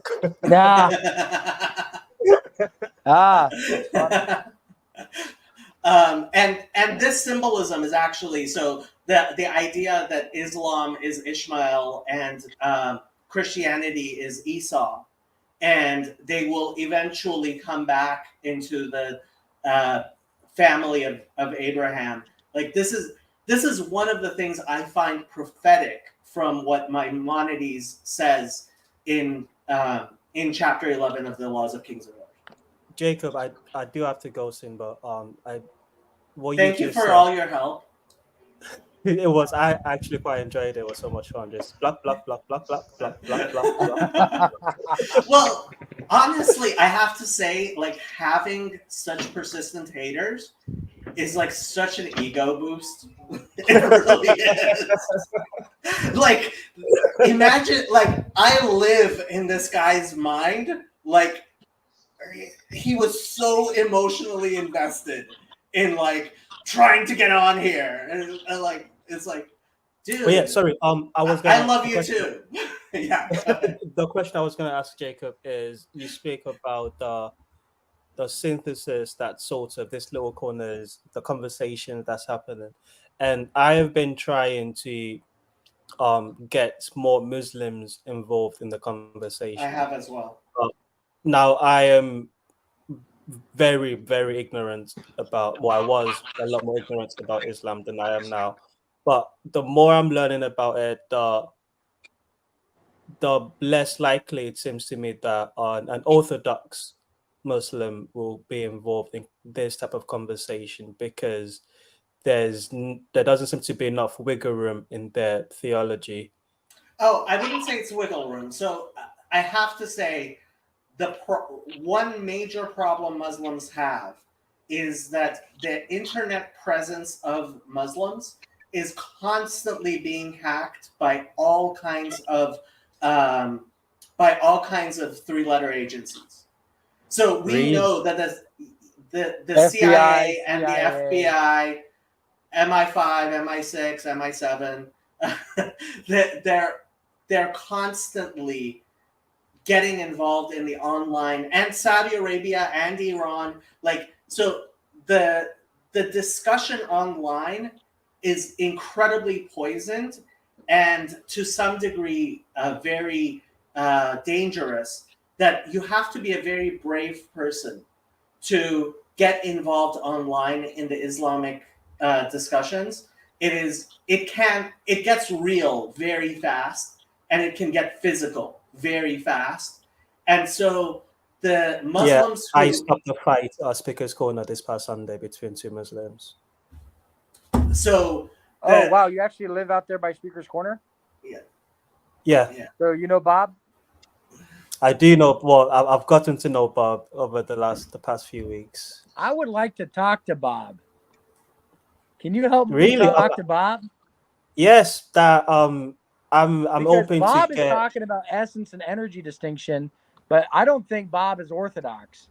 And I'm wondering, why is it that he's talking about essence and energy distinction from the Eastern tradition? And by the way, Dr. Jacob, the whole you're saying why 3 and not like 100 or however many, right?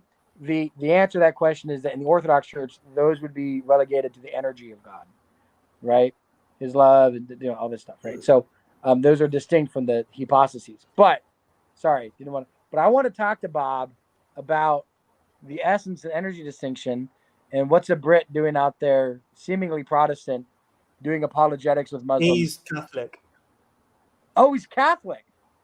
Even still, they're Thomists. Why is he talking about that? He said he disagrees with Thomas Aquinas. Hey, How does Bob Catholics disagree with Thomas Aquinas? I can't speak for Bob, but I would be more than happy to try to make that happen if I can. Could you take my email? Yes, I will be more than happy to. I was going to ask you as well to put a link to your channel in the comments. Yeah, put a link to your channel, and yeah, I'll put it in the private chat. Is it which one, the comment or the private chat? I'll put in a public chat, because I'm sure other people will want to come see. By the way, I don't know if you know this, but on StreamYard, as a guest, I've enabled you streaming to your own channel if you ever want to. So if you ever join our thing, and you want to stream to your own channel, I would be honored. Yes. Yeah, I would actually love it if you're willing. I will have to edit out the interruptions. Andrew's on it, but yes. Okay. Yeah. Yeah, I would love to, if you're willing to allow me to put it on my channel. I think it would be a good conversation to have. You are welcome to add to take anything from my channel and use it as you wish. I would just ask for attribution, please. Oh, yeah. I mean, yeah, your name is right there. So that's all you can do. Yeah. Yeah. I'll Yeah. at you. Is that what you want? I'll at you. I guess that's that would be great. Yeah. Yeah. You know, a lot of people in my Discord know you anyway, just because of Father Stephen DeYoung. So. Oh, you have a Discord. I do have a Discord. Yeah. Huh. Unfortunately, Lord have mercy, my computer is stuck in a boot loop, and I've been trying to fix it for the past 4 or 5 days, and I've not been able to do the stuff I normally am able to do. So I've been in the lurch with using my phone, and I can't edit video, and I'm very upset about it. So, yeah, hopefully I can figure out what's going on with my computer. Otherwise, I got to come out with $600 because, you know. I don't bother with actually editing anything. I just live stream pretty much everything. And then if something needs to get edited, I make Andrew do it. But hey, Andrew, would you work for me? Does he pay you? No, he doesn't pay me. But Okay, if it's something small, like I'll send you He's Uber small, Eats like every once in a while. But Justin, he's a monophysite. Dun, dun, dun. Oh, you're Coptic. Yeah. Oh, you're the Coptic guy. Yeah. Yeah. So you, my friend, I don't know if you realize this, but you're Asian, and you sound like an American Asian. So he's French and Chinese. Mm-hmm. He's Chinese. Okay. Yep. French. Are you in Chinese. America or no? Yep. Mm-hmm. So, like, I mean, you know, not to be, you know, but like, how bad? Why are you Coptic? Yeah. There's not like a huge Coptic presence in America, you know. No, they're definitely. Well, maybe I'm wrong. Since the genocide, it's yes. grown incredibly. Yeah. Oh, the Armenians. Yeah. No, not just the Armenians, but also the genocide in Egypt against Copts and Ethiopia. Oh. Yeah. So Andrew has to show you his tattoo. Okay. Teo I was there for it. Yeah, Yep, Teo and I took him to get his tattoo after he got baptized. But yeah, I just emailed you, Justin, with my email and cell phone number. You can find with my name. Like, I dox myself constantly, but I just emailed you with my email with my cell phone number. So you know where to find me if you need. Yeah, and I'll put up a StreamYard invite. But dude, is Lurker still down there in the private comment section? No, it's all us. It's all. I want that. All right. So I want to make sure that So I'm dropping the Discord if you guys want to join the Discord. We're a small and growing community, you know.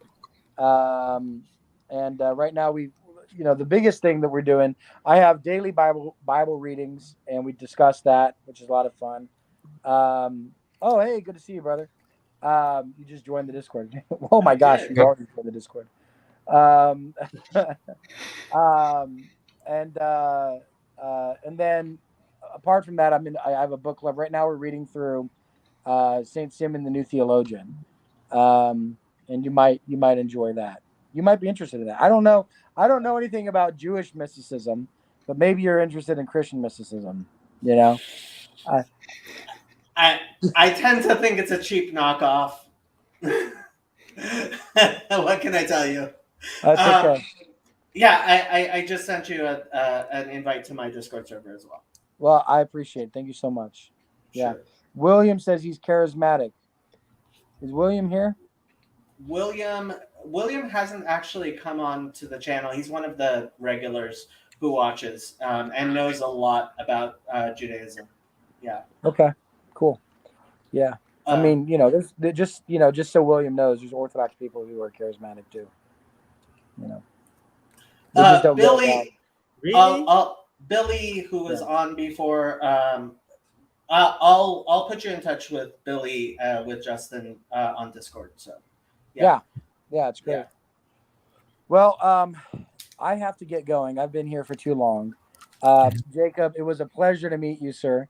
Andrew, Teo, forgive me for dominating your stream for looks like 2 That was hours good. now. we loved it. We absolutely Yeah. loved Yeah, it. Good conversation, yeah. brother. Yeah, interesting guy. So, yeah. Well, Godspeed, everybody, and we'll see you guys around. Have a good one, Love it. Justin. All right, bye-bye. That was good. Teo, you were Hold trying on, to Jake. say goodbye. Yes, but then I was getting tired earlier, but now I'm back to being wide awake. Mm, Oh, what time is it? Half 11 p.m. 11 p.m. That's not late. 11:30 p.m. That's not late. Yeah, for your sleep pattern is you sleep for 2 hours, so at 3 a.m. I saw you on live stream when I was waking up. You were still on live. Yeah, I like the worst hour for me to be awake is probably like 2 to 6 a.m. I have to be sleeping pretty much. Although, yeah, last night I was up until 2. But yeah. But yeah, I am gonna say goodbye. Trey, good to see you again, brother. Andrew, love Good as seeing you, always. Tyler. Two things. You may want to talk to some smiling Muslims. I think I mentioned in the chat. They're probably the Yeah, most so- liberal that's denomination, as well as are you coming to Jerusalem? You're closer than all of us. Yes. Well, I've not heard much movement about Jacob. Anything to announce? I'm I also going can't to Germany announce. as well next month. I cannot announce anything, but I can say that I have heard rumors that Jonathan Pajot, Paul Vervaeke, John Paul Vervaeke and Vervaeke Paul is a mule. Vanderplay, the three of them may have been making plans to be in Israel the weekend of March 8th. Coincidentally, I'm sure. Okay. Quite possible. March 8th, not February. Okay. Yeah, it got moved to 2 weeks. Maybe. Okay. Yeah. Maybe. Hypothetically. In Minecraft. Yes. In Minecraft, yes. In Minecraft, yeah. In Minecraft. Are any of you coming to Germany? No. I'm broke, man. Oh, Yeah, that's Teo, really far. have you spoken to Fawad? I don't believe I have. He comes on my channel. He's on my Discord server. He is he runs a Dawa channel, and Oh, really? he's from Brazil, and he appears to be. I remember it.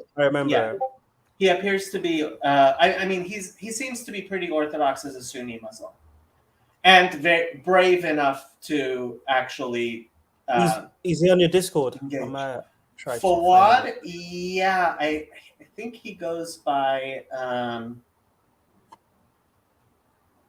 Now I'm forgetting what his name was. Well, it's not Fawad. No, he not. There it is. Here, let me see if I can.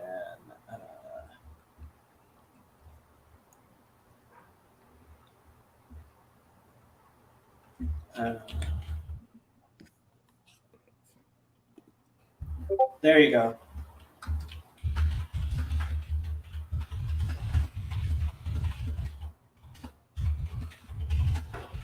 Thank you. That's why.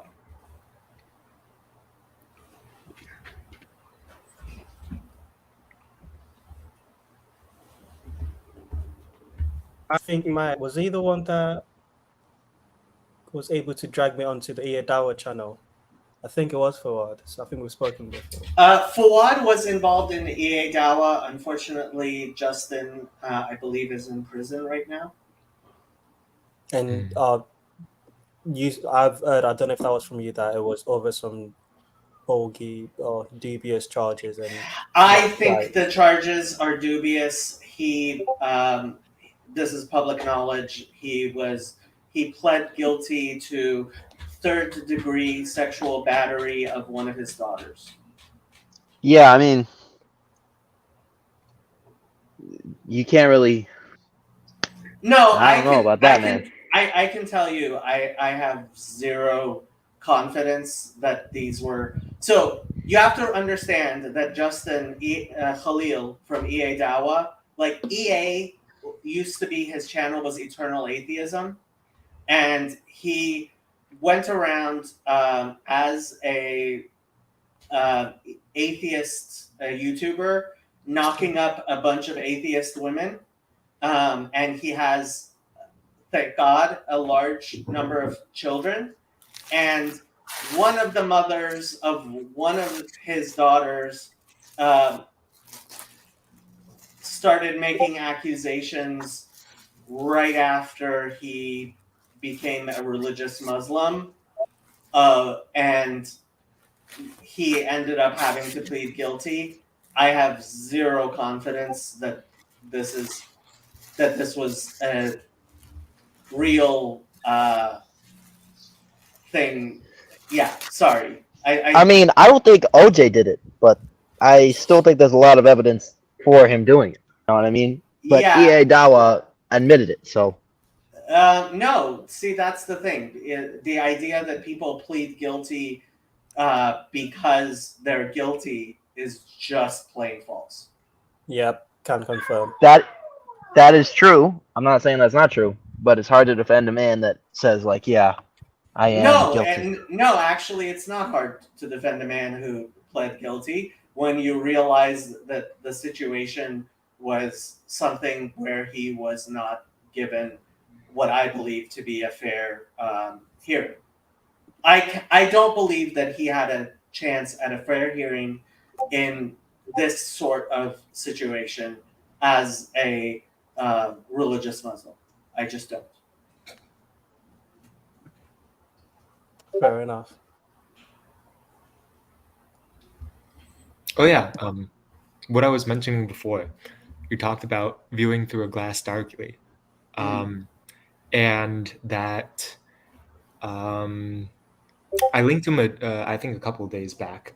Kasha Ephraim, the Assyriac guy, explicitly believes that Gentiles were not taught Hebrew so that they wouldn't pronounce the divine name. Who said this? Kasha Ephraim, he's the Assyriac priest. Who is this guy? Like, what time did he live? When did he say No, this? he's still alive. He's up in San Francisco. Oh, Yeah. oh, Yeah, interesting. yeah, And he's Assyrian? yeah. I see. Interesting. But they speak Aramaic. Yep. Interesting. Okay. Yeah. I see. I have a slight thing with the Assyrian church, because there are people in the Assyrian church that still that still defend Peshitta primacy. Okay. Yeah, and I'm like, come on, you can't actually know Aramaic and defend Peshitta primacy. Yeah. Like that's just. I'm sorry, I've seen the Peshitta. Like, yeah. But you should check him out. He's cool. Okay, I mean, Yeah. I didn't hear about him. Like, you can share his That stuff. There's one video I linked in the links or whatever channel, with him talking to a Roman Catholic. That's pretty cool. Okay. How long ago was this? 2 or 3 days ago, maybe. I'll try pulling it up. I'm just trying to figure out when book club is. Book club is in 2 hours. Is it just starting Lonely Man of Faith? I think it's finishing up Great Partnership, which I didn't read. It's actually a really good chapter. It's probably one of my favorites.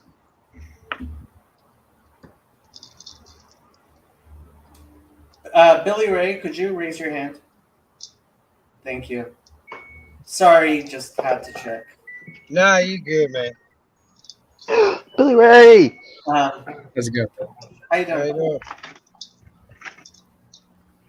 I think Trey's a redneck in disguise. Yes! I'll take it. I, You're still I liberal. You're saw still you on liberal. a live stream the other day driving a pickup truck. I know it's an old Chevy or Ford because of sliding back glass. Oh, that's a 98 Toyota Tacoma. So, Oh, okay. So faux redneck. My bad. technically I'm a Mexican, I guess. What do you I have am, against Tacomas? They're pretty affordable trucks. No, they're not. They're overpriced. Really? You would say that because of the reliability. Nissans are just as reliable, and they cost $4 or $5 less. Okay, I did not know this. Nissans are just as reliable. Nissans are just as Trey- reliable. Okay. Well, Trey- hold on. All right, let's get into a time frame. Maybe we're going off the hinges here, but before 2008, yes, Nissan is more reliable than Toyota, mainly because Nissan didn't have the frame problem. Toyota had snapping frames all over the place. I'll have to look that up. I haven't heard that.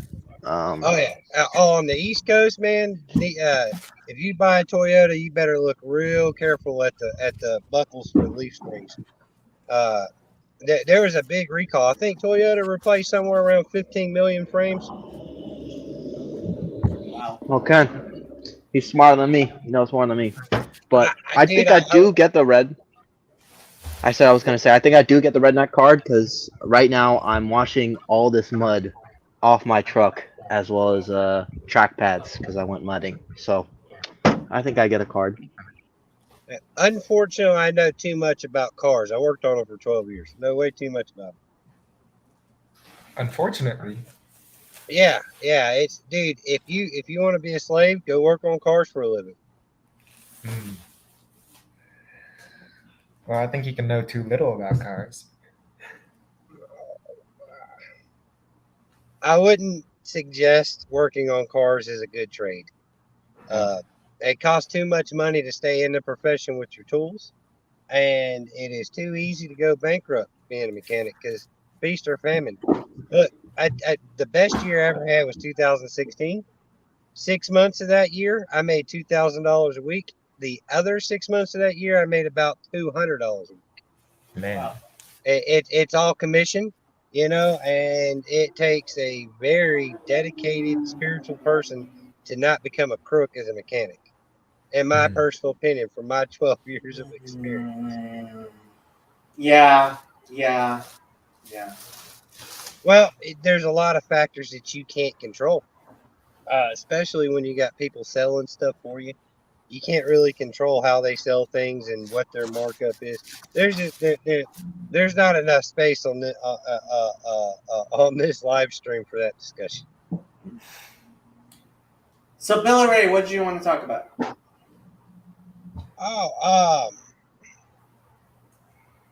So we went to a Coptic church Saturday, and it did not go very well at all. Oh, sorry. Well, sorry to hear about it. Not everybody. So the problem was, and I don't know. I gotta call before I show up because they had mentioned on their website that there was a specific dress code, and my wife refused to go to church in a skirt because she's not going to get told to go to church in a skirt. Okay. And I don't know if that's all Coptic or Orthodox churches, but it was definitely this one. And so when she showed up in pants, they respectfully asked us to leave. Ooh. I'm kind of surprised about that. It is what it is. It's happened before. There's a monastery not too far from where I used to live, and it was the same situation. And I thought it was just because it was a monastery. I didn't think they actually let us stay, but I didn't know. I thought it was just because it was a monastery. I didn't think that was a.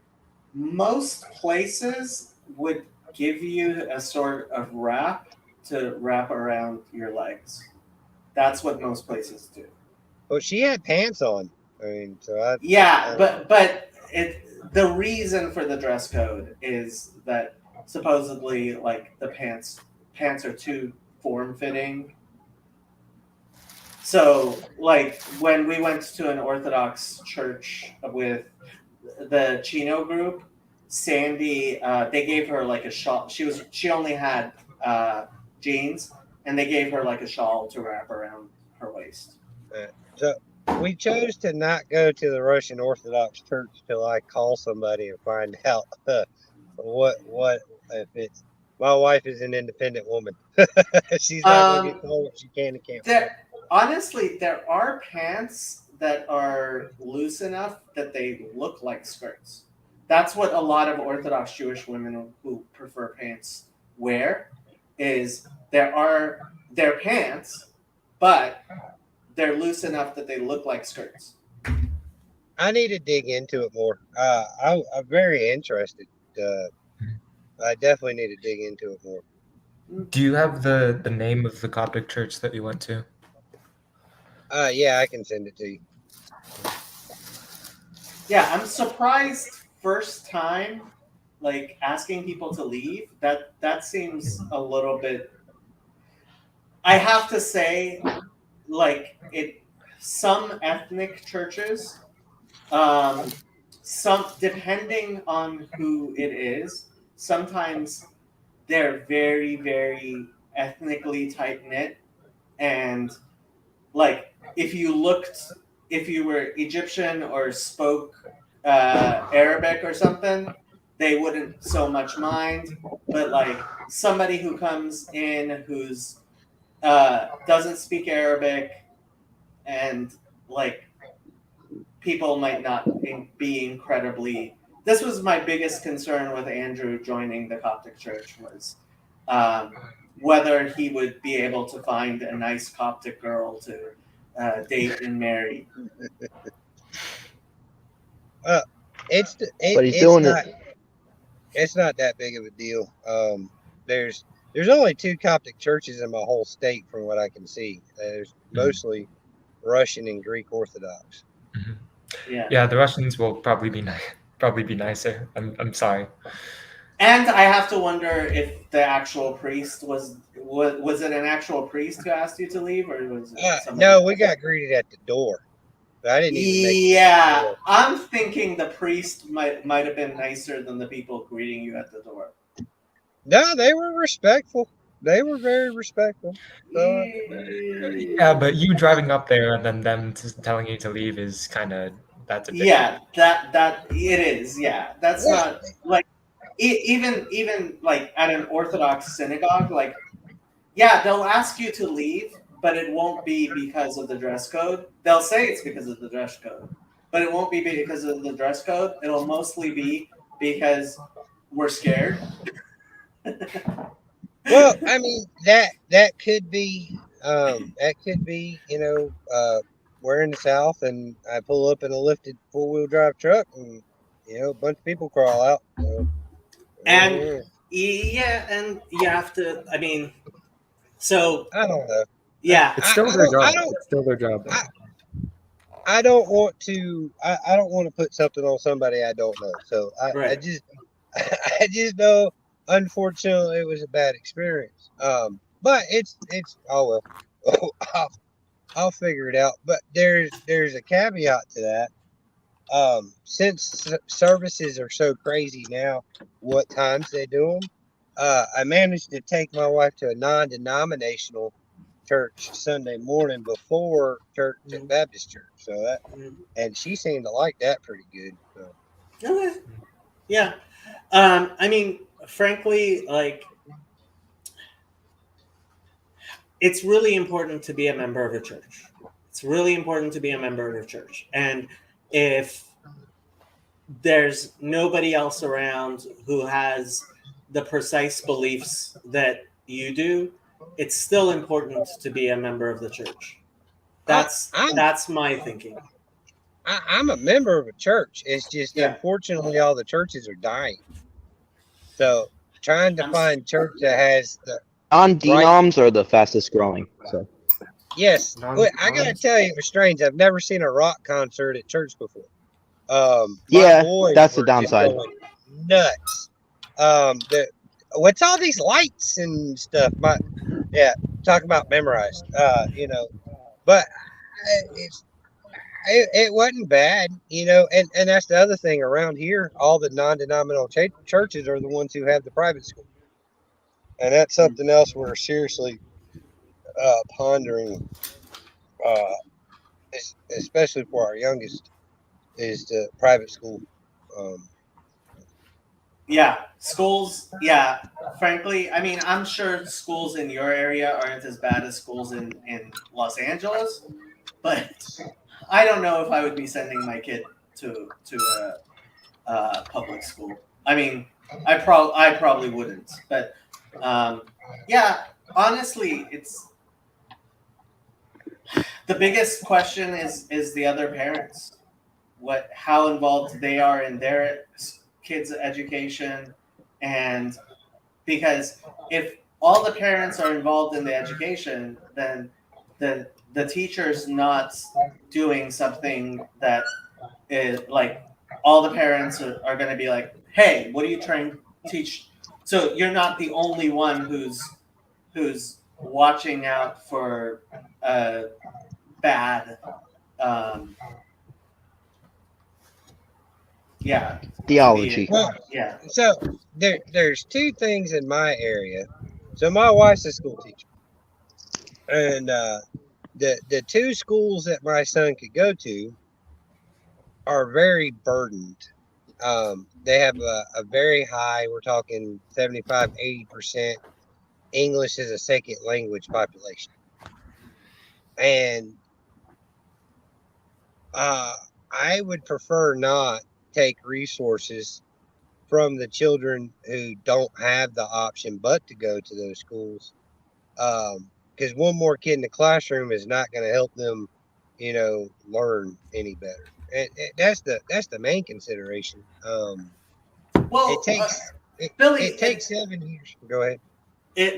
But your first consideration is also your own kid's education, and a class moves at the rate of the slowest. I mean, I've taught a class too, and there is a place to have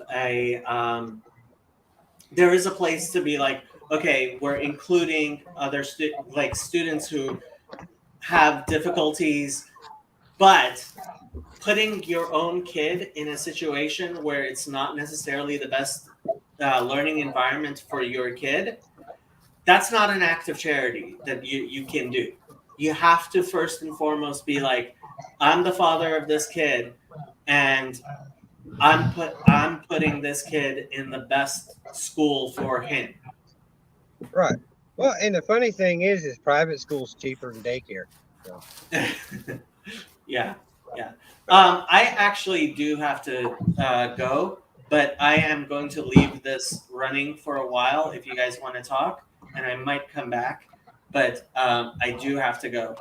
Was there anything specific you wanted to talk to me about, Billy?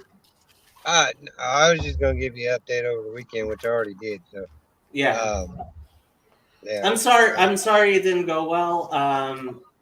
But ultimately, like I said, I was up until 2 a.m. last night, and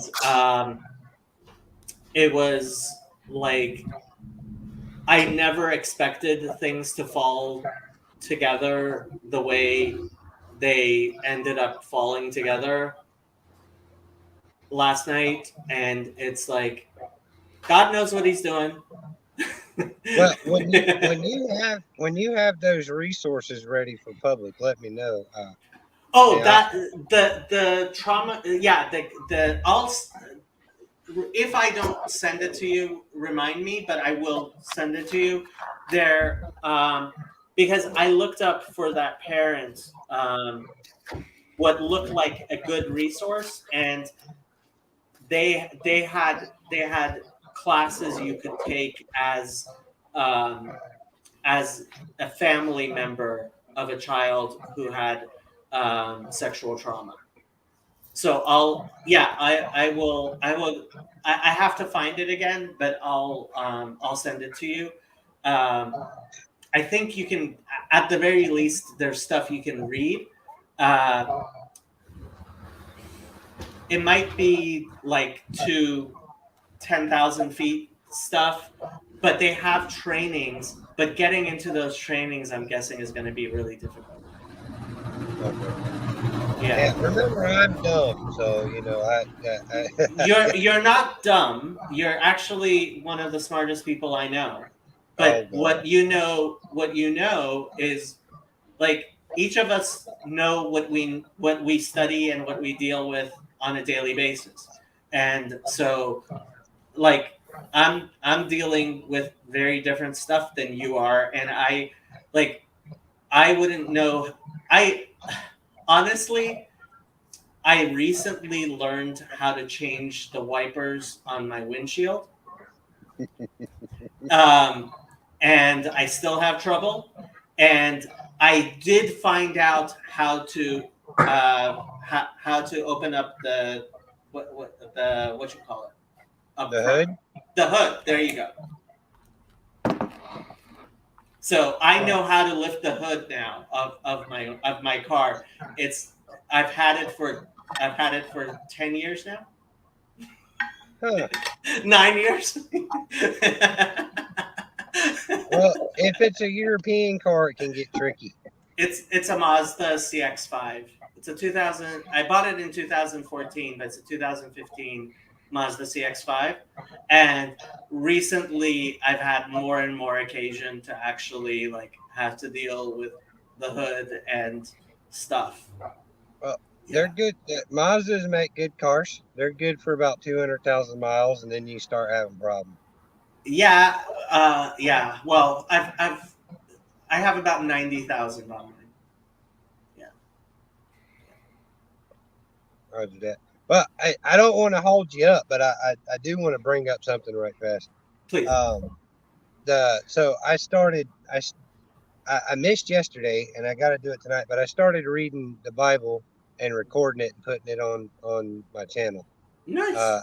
It has been put on my heart for probably about a month or so to start doing it. And Thursday was the first day I did it, and I started reading Job. For some reason, I had it on my heart not to start at the beginning, but to start at Job. And I have a couple of books laid out in my brain of where to go. But the thing about it is, I read Job Thursday, and then I got a phone call about not somebody I know, but a family friend of my wife's had committed suicide.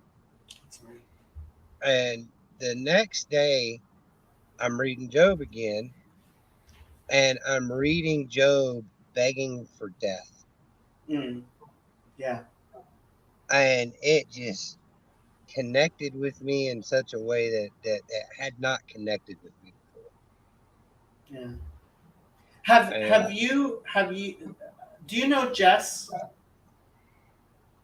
He's one of the people who's very involved in this little corner, but he also has 3 kids. So, but he has his own channel, and the joke around here is, if you want Jess to start crying, just mention Job. He loves that book of the Bible like you wouldn't believe.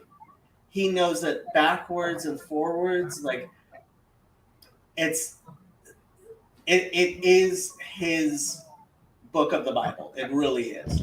And there's a lot of stuff on his channel about Job that's like really beautiful stuff, and Yosef has been contributing to that too. And I don't know if you know Sherry, but I think you would really like the stuff on their channel with that. I'll send you. I have to find it, but I'll send you that stuff too. Okay, cool. Well, one of the things that I've noticed while reading Job is, man, it feels like Paul was reading Job when he wrote Romans. There's some parallels in there I had not picked up. I mean, possibly. I have to say, Father Stephen very much wants to convince me that Paul has been misunderstood for thousands of years. And if he can convince me that, like, Romans 7 isn't the obvious forgery that it looks like it is to me, I would be like, wow, I would change my Trey. Well, I need to reread Romans, and I think I'm going to do it directly after Job. But there were some parallels in there, and I I never can put my finger on it until I read through it. So I'm going to have to reread it. But this happens to me. I'll read something and like, where did, something's matching here, and I have to go back and reread the whole book. So, but some of the arguments that Job's friends were making towards him just sounded very Pauline to me. Interesting. I mean, that his friends were making? Yeah, when Job is sitting with his three friends and they make an accusation against him, and then Job counters it.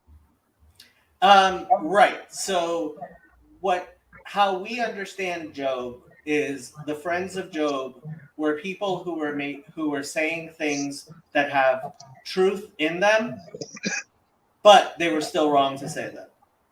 And the way we understand the book of Job is it is teaching us how well-meaning and smart people can go wrong.